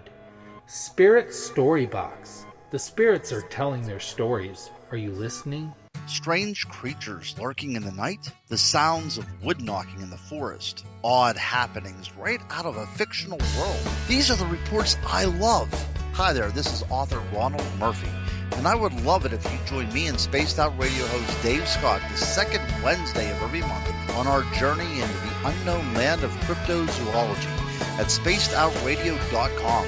From Mothman to Frogman and everything in between. Hey, they don't call me the crypto guru for nothing. Did you know that Spaced Out Radio runs 7 days a week? Hi, it's James Tyson from Spaced Out Weekend. Every Saturday and Sunday night, starting at 9 p.m. Pacific, midnight Eastern, you can join me and my guests for some great chatter about what's going on out in the universe, or even in that dark part of the basement you really don't want to go back into. Well, let's find the answers to your experiences together. So come on up to Uncle Jimbo's cabin on the weekend. For more information, look us up at spacedoutradio.com. The views and opinions expressed by tonight's guest and topic of discussion do not necessarily represent the official policy or position of Spaced Out Radio, Spaced Out Weekend, Spaced Out Radio Limited, its hosts, syndicated carriers, or anyone associated with this broadcast. You're listening to Spaced Out Radio with Dave Scott. Follow Dave on Twitter at Spaced Out Radio and hashtag Spaced Out Radio, and on Facebook, Spaced Out Radio Show. Now, back to the program. A child grew up too fast, went running wild. Now we don't know who to pray to anymore.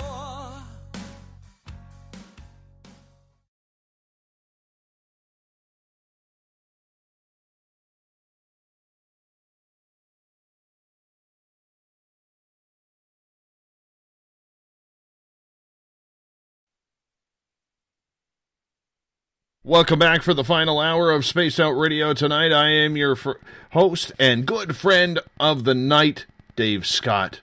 And you're listening to the mighty SOR tomorrow night and Sunday. Spaced Out Weekend is back with Uncle Jimbo, James Tyson, and Elizabeth Anglin. And they are going to carry you right through Saturday and Sunday. I will be back on Monday with Rachel Kirkland. Oh, pardon me, that'll be Bill Hauser. We're going to do a 3-hour live ghost box session. We've done it before. We're going to do it again. I know you guys love it. I love it too. So make sure you get your pen and papers ready to follow along for the words that you hear. 9 p.m. Pacific, midnight Eastern time at spacedoutradio.com. We want to thank everyone listening in on Revolution Radio, and remember the Double R Machine is a donation station financed by you, the valued listener. Head on over to freedomslips.com and donate today. We are live in Las Vegas on Renegade Talk Radio. We are your nighttime entertainment right here at Spaced Out Radio. Thank you for listening to us in Las Vegas. And the United Public Radio Network live on 107.7 in New Orleans. Good to have you with us, along with the broadcast of this show going into 160 countries around the world. It's good to have you with us as well. Bill Cardwell has set the password for tonight in the SOR Space Travelers Club. Intertrochantric.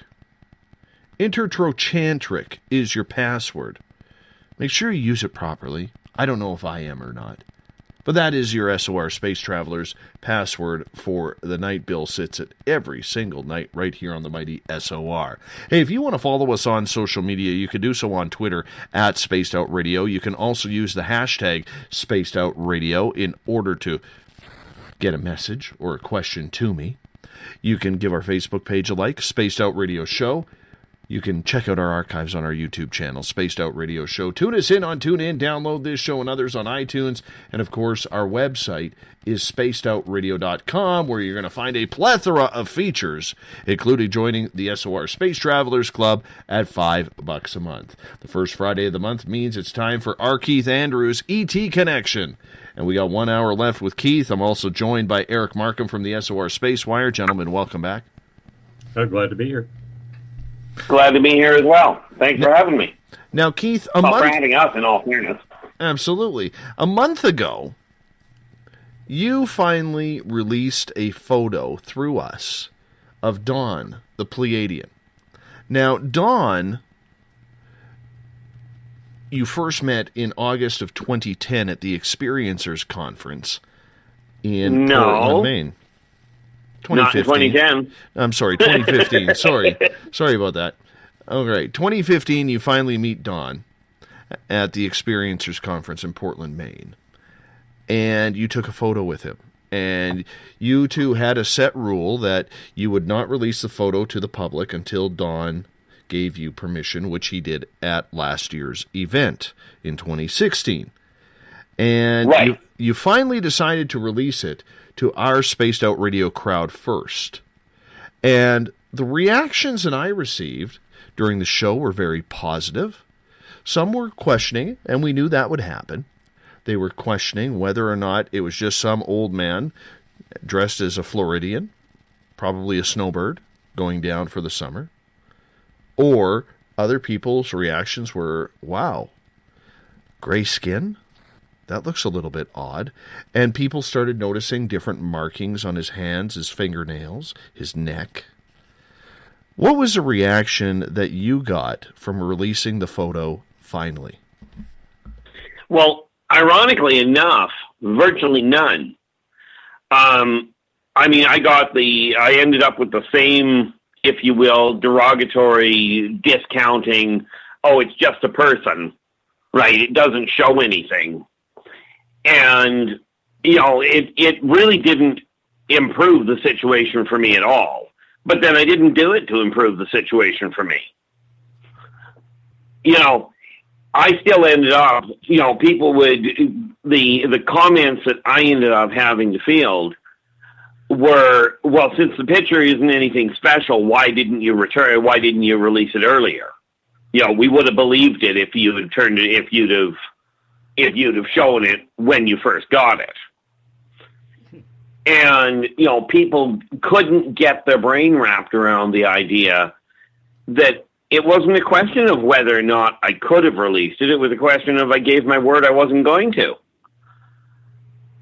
And that seemed to throw people, into the people I had to deal with, into a bigger tizzy than the issue of it being a picture of somebody blue. It was the fact that I wouldn't do what they wanted. Right. Well, I think mostly what I fielded on my Facebook page was, you know, what did you expect a humanoid alien to look like? I mean, you know, my point is, if the guy had two heads, tentacles, and you know, one big eye in the middle of his forehead, it would have been, well, that's just a costume. And the fact that the guy was basically just looked like a pale, bluish, gray human, I mean, what were the expectations? If you want to see a humanoid alien, it's going to be humanoid. You know? Yeah, it's going to look human. I mean, sorry. You know? It's I absolutely agree with you there. You know?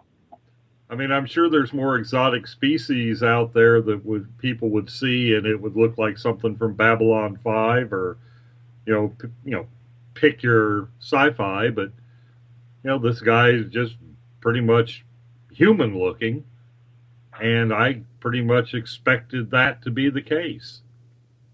Yeah, and, you know, it's like I told people, I don't care who takes the picture. If you're taking a still photo, it is not going to show you what I saw. We did get reports from, like, I got talking to other people that had seen video, right? Because there are a few videos of it. And in the video, you can see the pigmentation in different angles from, you know, at different points in that video clip where the color changes. And humans just don't change color. And people using colloidal silver don't change color once they go blue. Right. You know, it goes blue in one pattern and that's where it stays. It doesn't shift. So, you know, basically the jury's still out then. We gave them their disclosure. Here's your alien, and there's still going to be excuses why not to believe that was an alien. Bingo. You see, people ask me when is disclosure going to happen? Well, it's already happened, but people don't want to hear it. Well, some people don't want to hear it. I, for one, am a fan of it. And you know what? No, and I mean, I speak in generalities for a reason. Mm-hmm. Right. And you know what? I can say from our Space Out Radio crowd that I was actually pretty amazed at how well they accepted it. I expected a lot more negativity than what we received. I expected there to be a lot more people kind of jumping down our throats, saying, you know, that picture was definitely of just an elderly gentleman, you know, in his late 50s, early 60s, you know, but I didn't get the sense from anybody, whether it was on our chat rooms, whether it was on Twitter or in the Spaced Out Radio groups that we posted the photo in, we really didn't get a negative reaction. And I was surprised by that. Maybe I shouldn't have been, Keith, but I wasn't. I was quite surprised at the acceptance that people had for it. Well, I think I understand why in the SOR system. But on the whole, the issue is this. Because of the fact that I took that long to release it in the first place, a lot of the negativity that I had that had to be dealt with to start with, frankly, simply put, I'd already dealt with, which meant whenever any of it came up, you just basically ignore it. And many of the people that may have had a negative perspective had already heard the argument shut down. For instance, the issue of the pigmentation you're not going to see move in a still photograph. Right. Well, here's a comment, my friend. Sorry to cut you off, but here's a comment.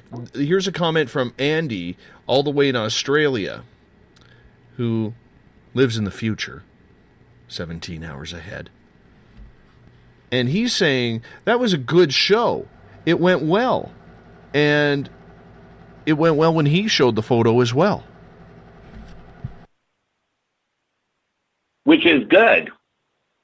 You know, I'm actually glad it went well, because somebody was asking, don't ask me who, but somebody was asking if there has been a shift in the consciousness, and the answer is yes.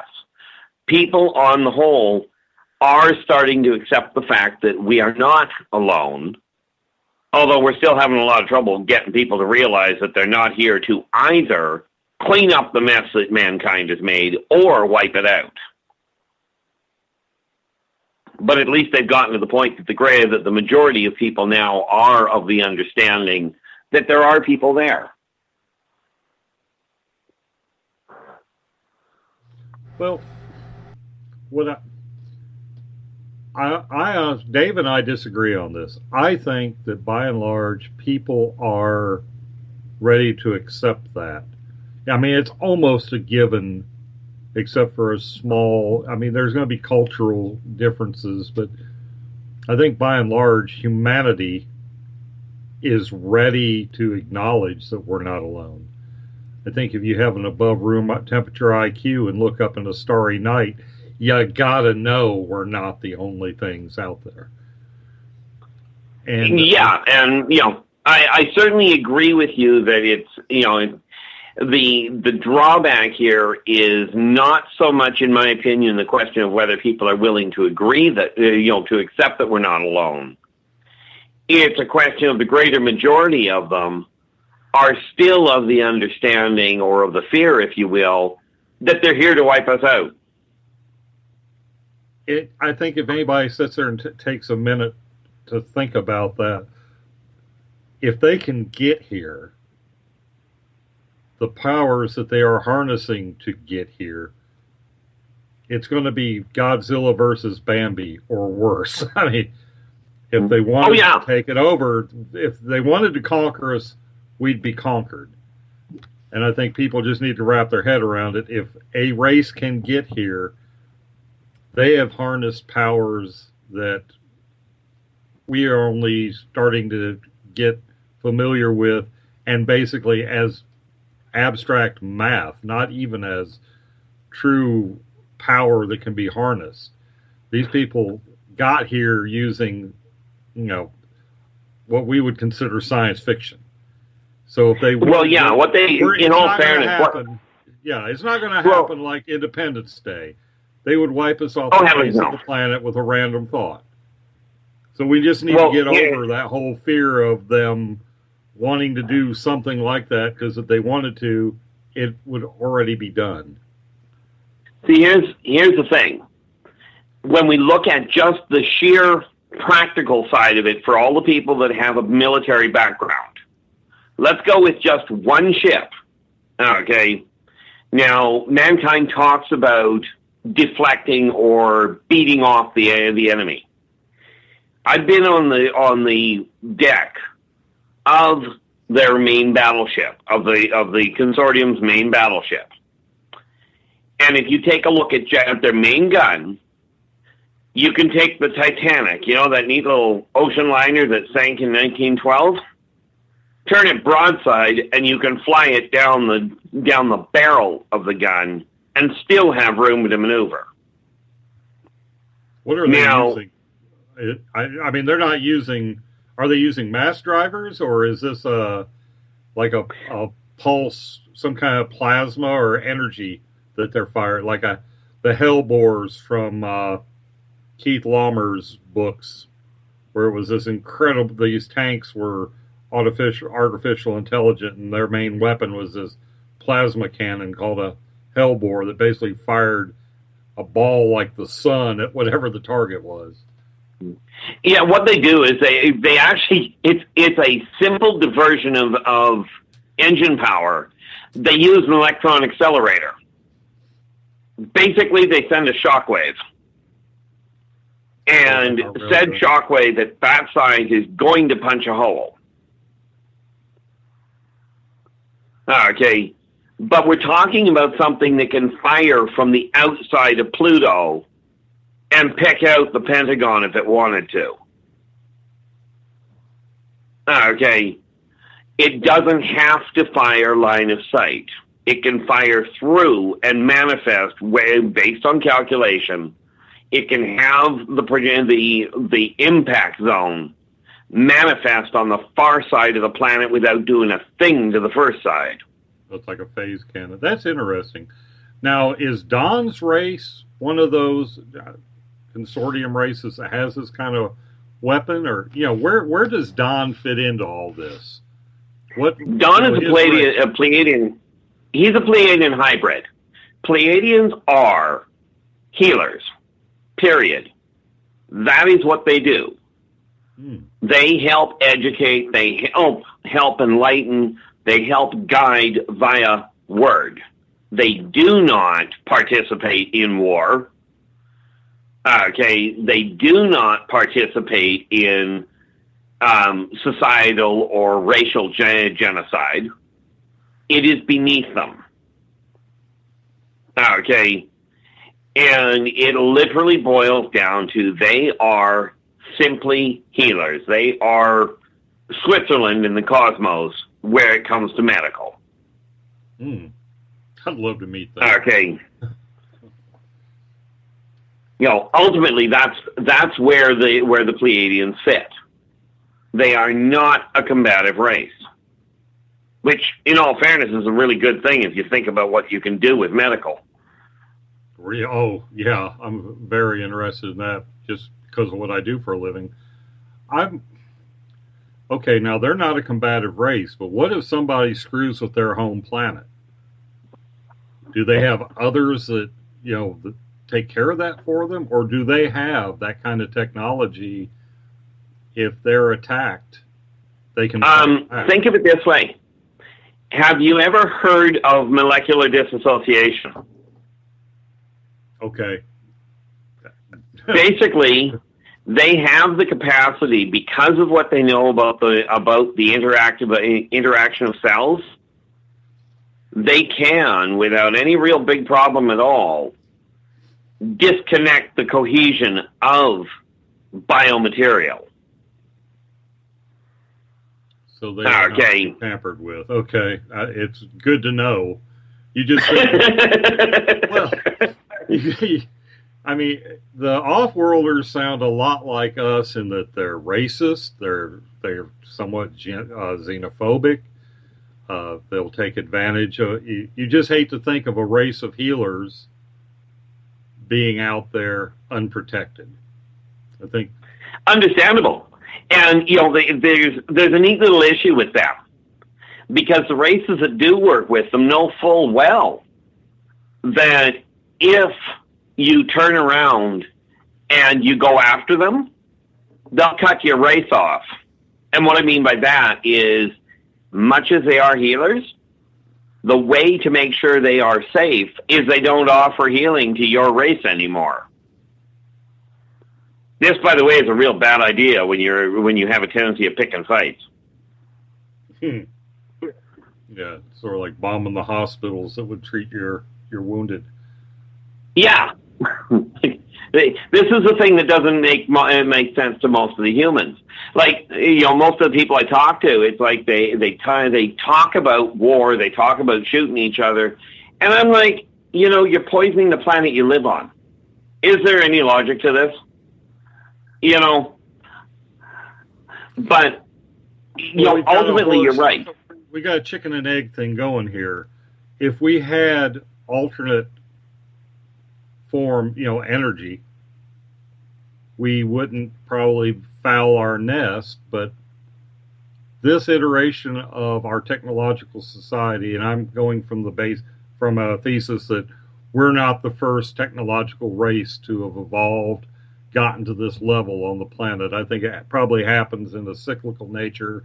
We get to this point and wipe ourselves out, and that's where that's where you get the Vedic texts and these holdovers from these ancient texts that they talk about the gods at war. I think those gods were us, and this is just how through the oral tradition and it evolved into these different myths.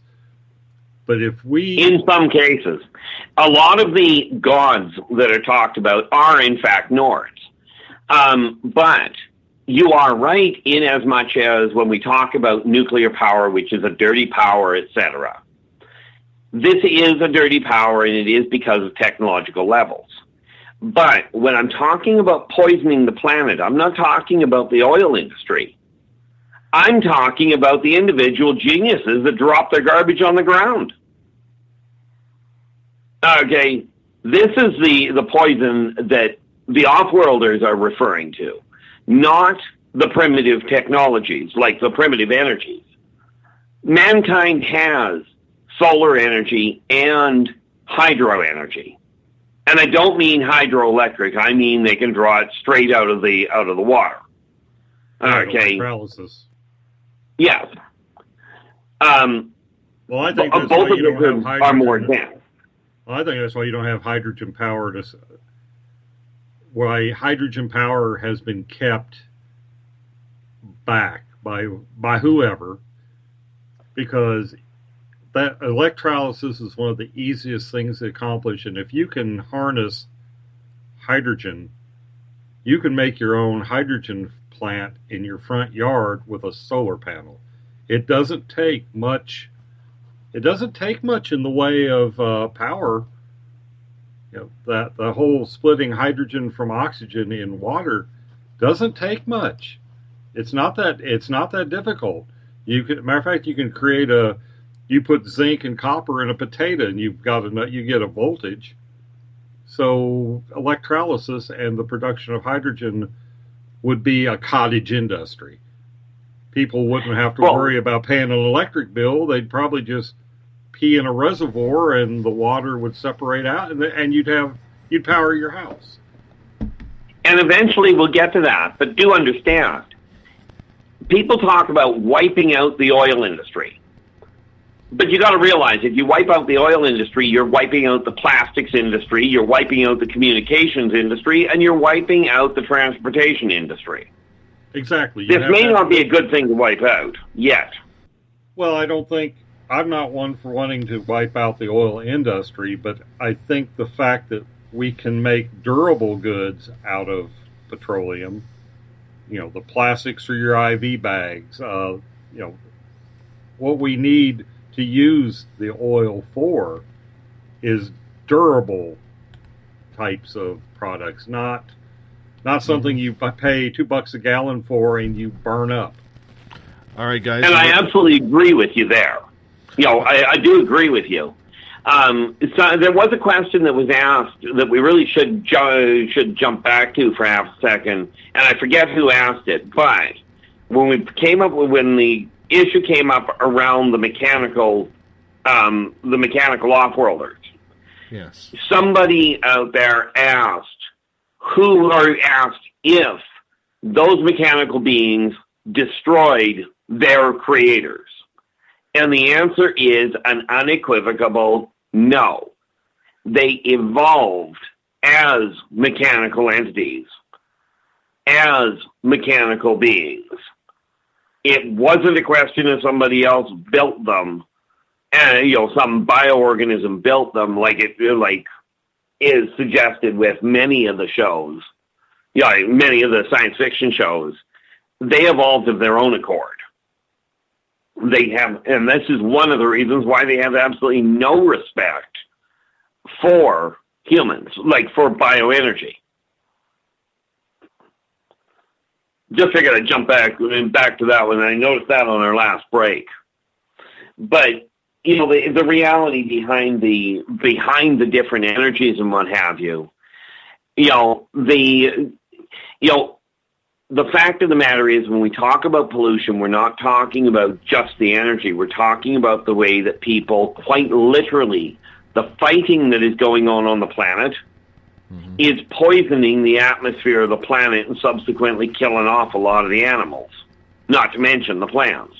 And humans have proven that this is the effect. And in answer to Bob's question here in SOR, are there any alien species in our planet? Are there any alien species in our planet? It said the platypus, the dolphin, and the octopus are not from here. Well, they are, but the odd part about it is there are other races that are very similar to them.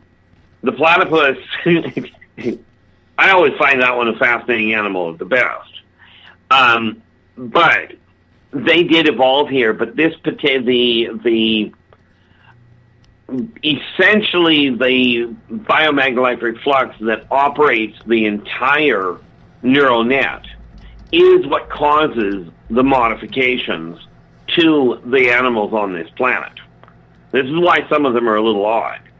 But when you take a look at dolphins, there are dolphin-like entities, and there are certainly octopods that are out and about. Okay, that they don't have their origins elsewhere. The dolphins that are here don't have origins elsewhere so much as a similar evolution that they are. Okay, they're either a similar evolution or a compatible one where they're able to communicate because of the configuration.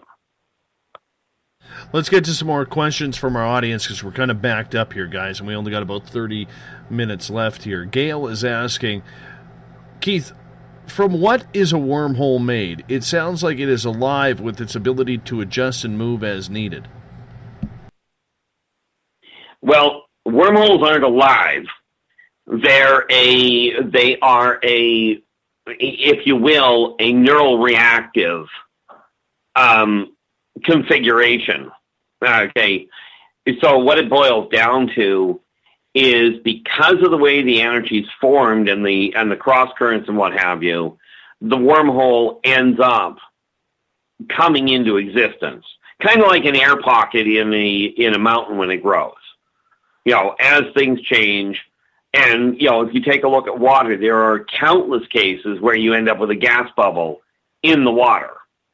Same idea with a wormhole. It just, once it takes form, it basically holds its form, but the interaction of really what boils down to neurolinguistics, the thought process, is what enables entities to manipulate it or to utilize it, is more to the point. Okay, like you'll never see an asteroid go through a wormhole. Okay, it may pass through it, but it certainly won't drop into it and pulling the line, kind of like merging. Okay, they are a natural phenomenon, but no, they're not alive. And when we talk about being able to work with them, somebody can't take that wormhole and alter where it goes. Okay, it goes where it is. But you can get into it. Just like a river flows, you can get into a river anywhere along the length of the river. But the water's still going the same direction.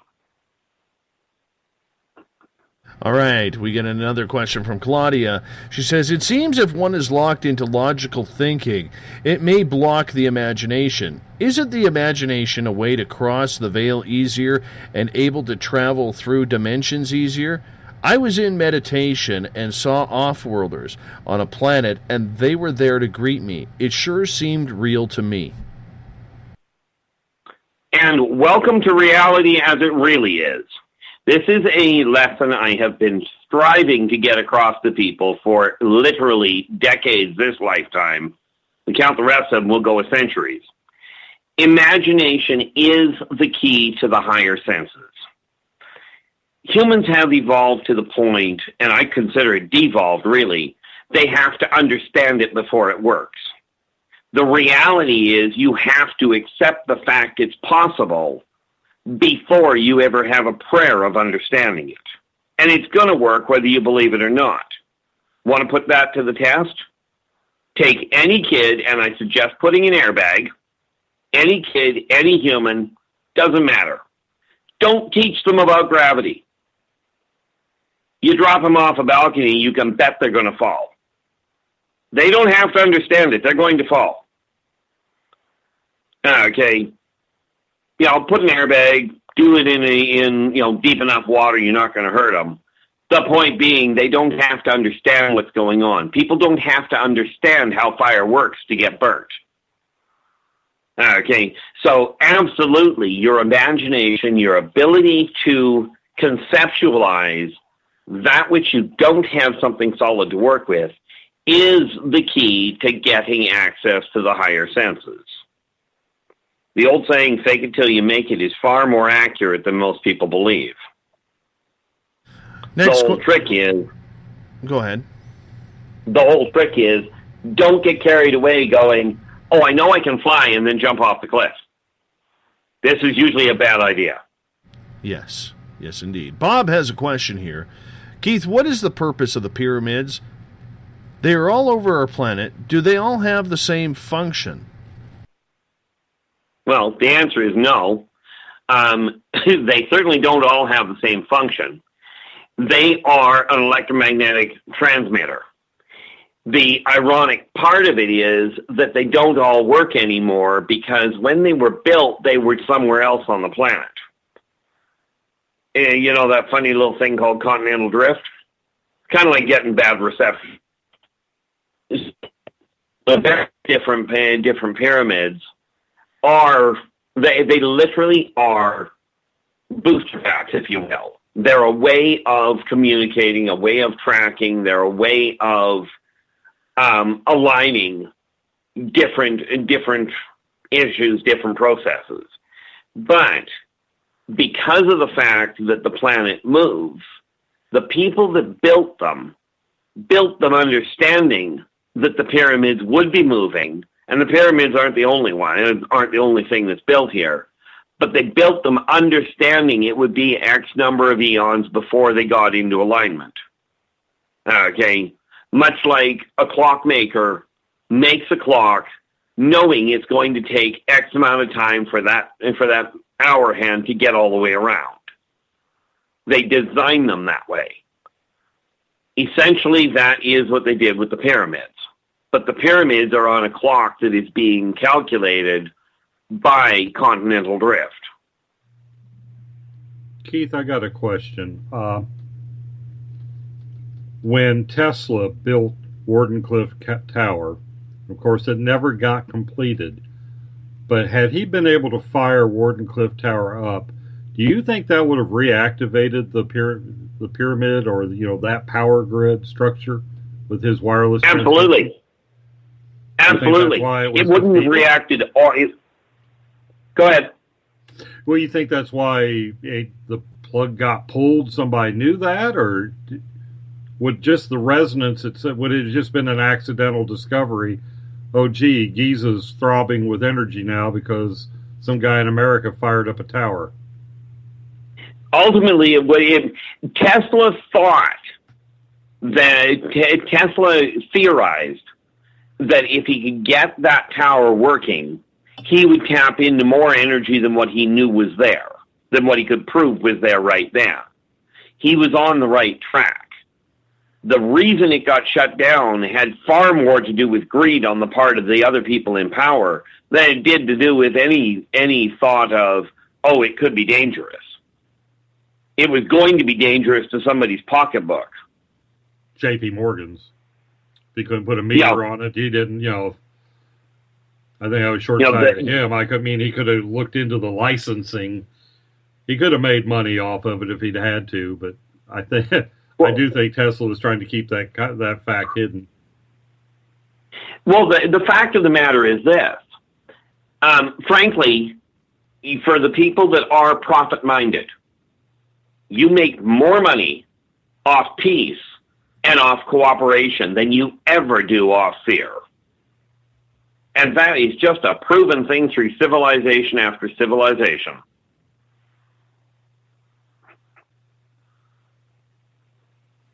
Make sense?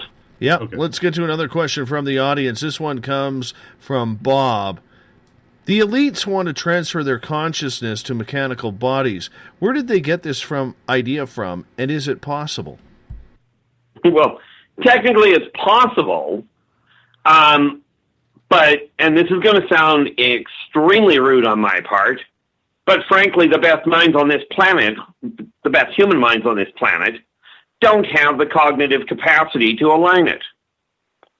And yes, I am referring to the greatest minds that are on the planet. They don't have the brain power to handle it, to handle the design configuration, because they're still working on base 10 mathematics and they're missing the transdimensional reconfiguration that's necessary.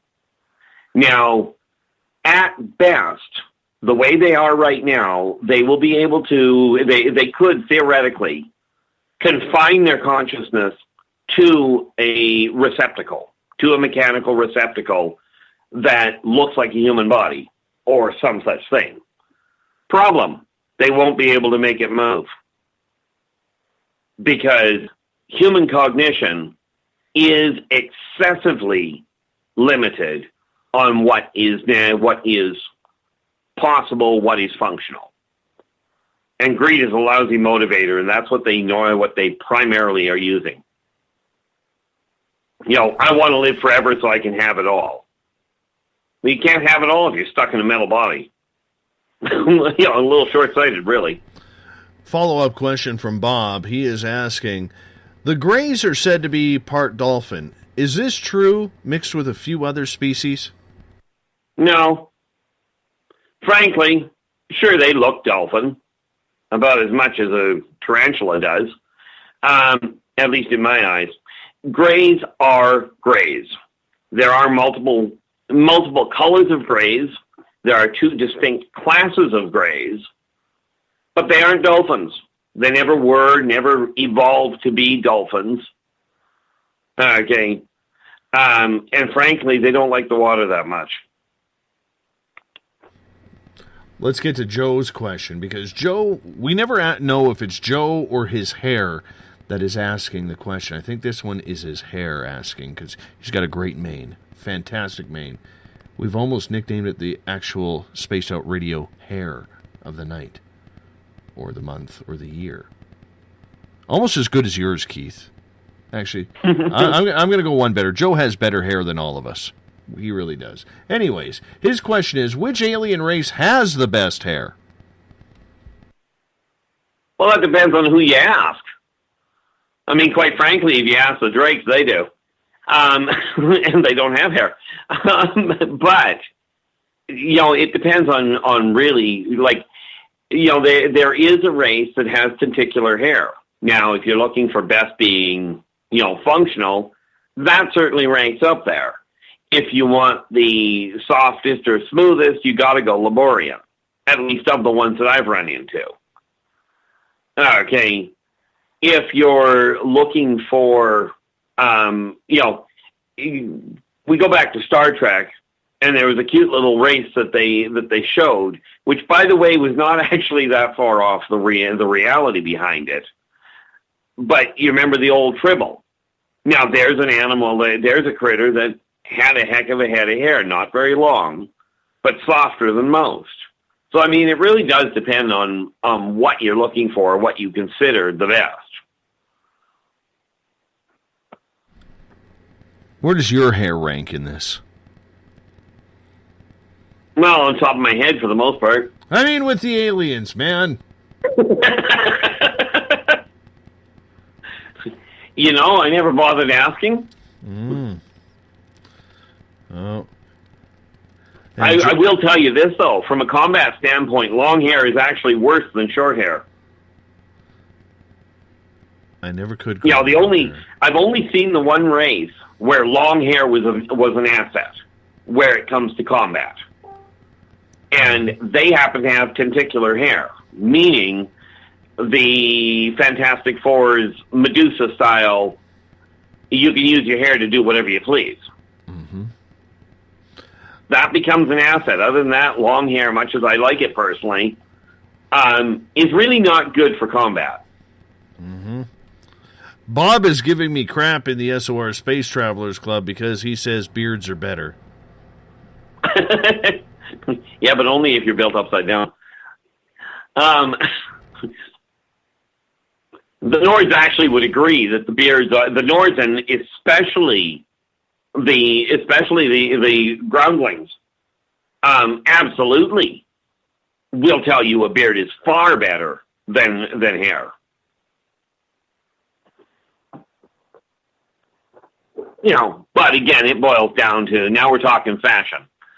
Well, exactly. You know? Exactly. I work in radio, man. There isn't much fashion here if you saw my sweatpants and my Vancouver Canucks sweater that I have on. That's about it. I'm comfy. The beauty of broadcasting out of your own home. Let's get to a question from Dennis at #SpacedOutRadio on Twitter. He is asking, if we aren't supposed to be using base 10, what base should we be using? 3. How is that for simple? See, base 3 works better for construction purposes. Base 12 works far better for spirituality. I mean, the only reason base 10 is used by humans is, quite frankly, humans ran out of fingers, which is why most reptilians use base 8. They ran out of fingers. You don't want to try and deal with the mathematics of an amoeboid. They just make it up as they go along for all intents and purposes. You know.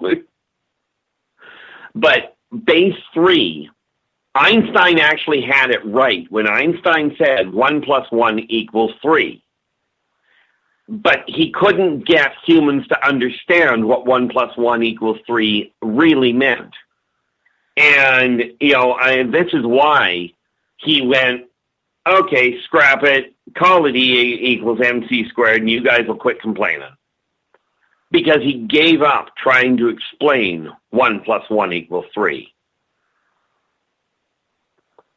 Keith, okay. Yeah. Go ahead. I was going to just move on to another question. I apologize. I thought you were done with your answer there. Oh, no problem. What about shapeshifters?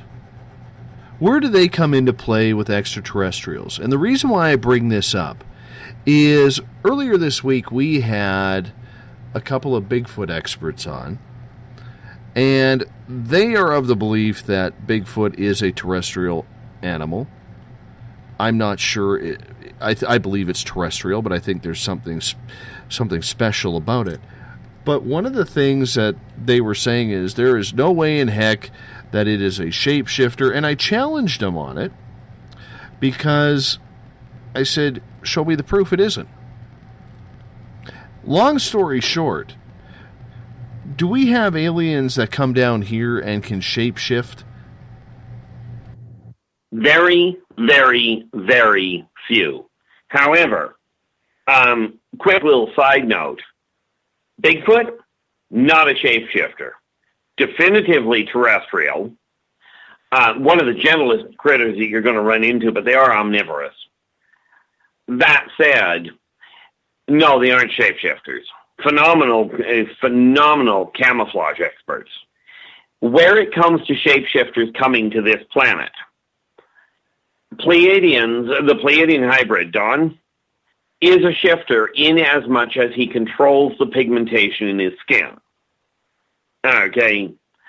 And many of the Pleiadian hybrids can. It's one of the things that helps them blend in. When you're looking at some of the races, and let's get one thing straight. No, we do not have, as far as I've come across at all, any reptilian that shapeshifts to take over some political wigning. Okay. The whole reptilian shapeshifting thing comes out of the 1970s V.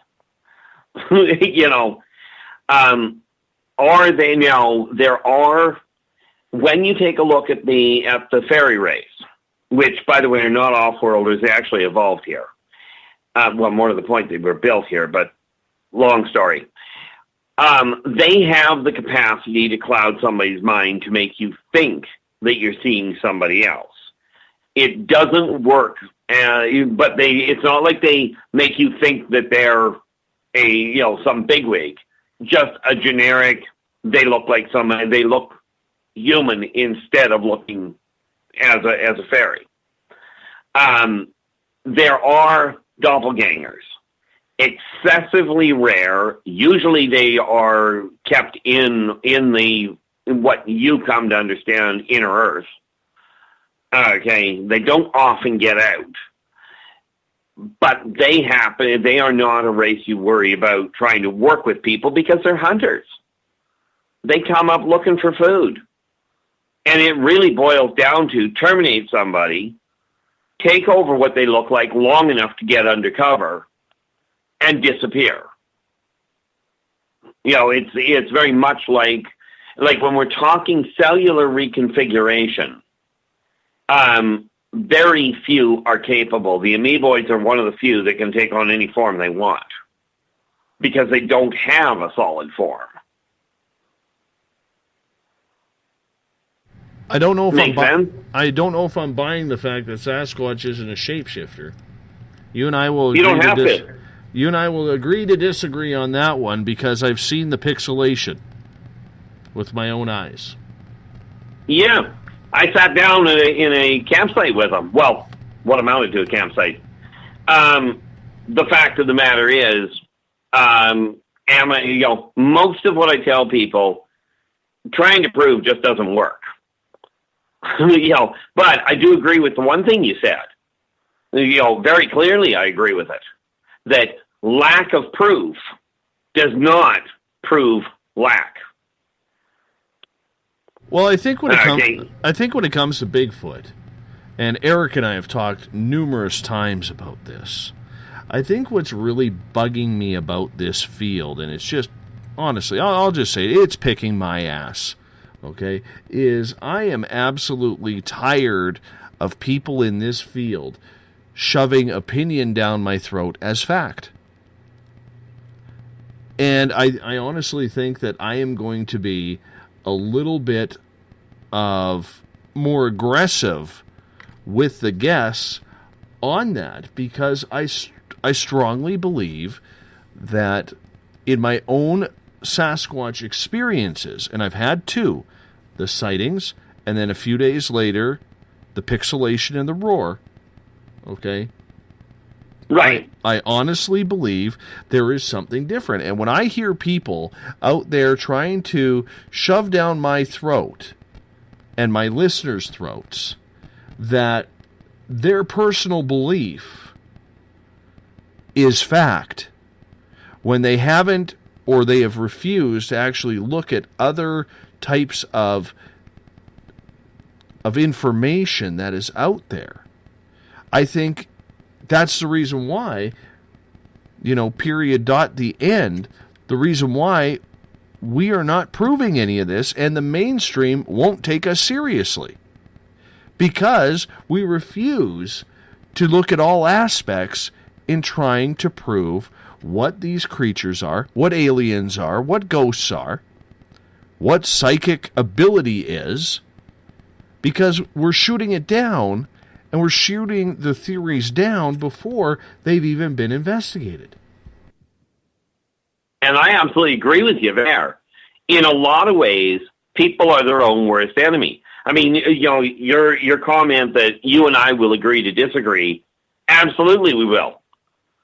Because can I prove what I know? Not a snowball's prayer. Is it possible I'm wrong? Certainly. God knows I have not been absolutely right. If I was right all the time, I'd be a multi-billionaire right now. You know, because frankly, I'm tired of having to fight tooth and nail to survive. But that being said, the idea of trying to force everybody to believe one thing or another, you know, the reality for me has always been the Gigantopithecus. Simple, straightforward. Nothing really bizarre about it. Okay. But is it possible? Certainly. The only thing I will tell people point blank is, from the best of my knowledge, not possible, and I can give you all kinds of scientific reasons why, is reverse time travel. True. Okay. Can't be done. But there's a reason for that. Mm-hmm. But, you know, the reality is people have to start working with each other, not shutting it down, but going, okay, you're saying this. Mm-hmm. Not where is the proof, but where is the thinking? Why are you standing at that point? Okay. Keith, go ahead. Go ahead. We're running out of time here, and I want to get in one question because Lisa Marie finally decided to jump up and with her hand up in the air, waving it profusely to get a final question in. Do you mind? Not in the least. All right, because we only got about 3.5 minutes left. Lisa's question is, I don't know if this was ever asked before, but Keith, how do you account for all the different races and blood types in the world? Why do you have this knowledge? Well, the why, how I account for it is, quite frankly, 5 billion years of evolution. A whole pile of added particulates that humans haven't even begun to look at.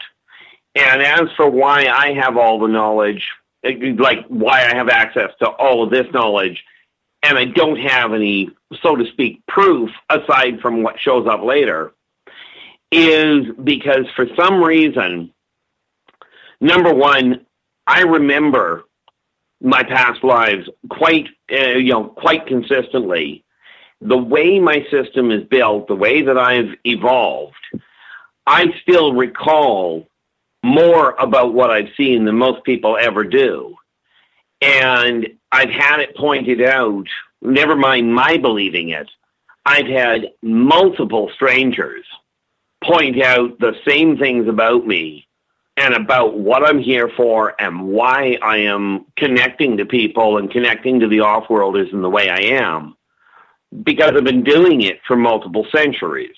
Well, in all fairness, multiple eons.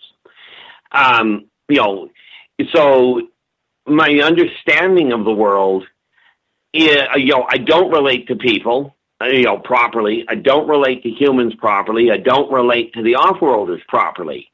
I understand them, but I don't connect with them in the same way because I don't think like they do. And yeah, Dave, you mentioned that was kind of a lonely way of looking at things. I think it was you that mentioned it. That yes, I've connected with people, but there is a definitive piece that is missing. And it's because I actually can see the evolution and the way that the information cross-correlates. What I don't have is the modern explanations for it. I was trying to explain something to a scientist one day, and she looked at me and she goes, "Look, I've got my master's in quantum physics, and you just lost me." And she says, "I hate to put it this way, but can you dumb it down so I can understand what you're getting at?" So I changed my tack on it, and she goes, "Okay, I can follow it. I don't get it, but I can follow what you're talking about." So ultimately, that's why I've got the information. My purpose is to help humans and off-worlders and ancient races alike finally get their heads on straight and start working together. Hence, why I put the website on Facebook, Universal Portal of Peace up. It's because it has to do with everybody working together. And the reality is, I don't, when I'm talking about how I see the world or these different interactions with the different races, it's the same way I treat them. I literally live by the concept, do unto others as you desire them to do unto you. Now, I'm not perfect. I lose my temper. Okay, I absolutely am not, the perfect individual on the planet. But the information that I'm sitting on and the interaction with the different races, I end up with it. I'm, in one sense, fortunate. When I do go off-world, I do get to remember. But that is not necessarily a benefit. Well, it's not necessarily a blessing, because I also don't get to forget. So the atrocities that I've seen other races do unto themselves, I watched a race that was willing to let 2,000 of its people die because they didn't have the guts to go into a black hole to bring the ship out. So I went in and got it for them. I don't get what I call the pleasure of forgetting what I see. And no, I don't have an eidetic memory. I just happen to know the way that the races and the way that reality works. I get you. And it doesn't coincide. My friend, it is time for me to wrap this thing up. Thank you so much, R. Keith Andrews. We will talk to you on March 3rd, the first Friday of March. Another great show, my bud. Thank you so much for having me, and thanks for all the great questions. Eric, thank you for joining us as well. Thanks for inviting me in, Dave. It was a pleasure. All right, gentlemen, you hold on, and we're going to wrap this thing up. If you're listening in on the Space Out Radio side, you hear Mr. Ron Bumblefoot THAL. He rocks us in on each and every show, and he takes us home as well. Bumblefoot, the official sound of Spaced Out Radio. Tomorrow night and Sunday, we have Spaced Out Weekend with Elizabeth Anglin and James Tyson. They get going at 9 p.m. Pacific, midnight Eastern Time, right here at spacedoutradio.com. I am your host, Dave Scott. I've got my bag packed. I'm heading out into the wilderness to find my zen, my chi in this snowstorm that is going on up here in British Columbia. But I'll find a nice cave to tune in on the weekend. I'll see you all on Monday night. Thank you so much for being with us. Do me a favor. We're growing bigger. We're growing better. Tell a friend. That's all I ask. Tell a friend. And have some fun with it. Good night. Lots of love for you.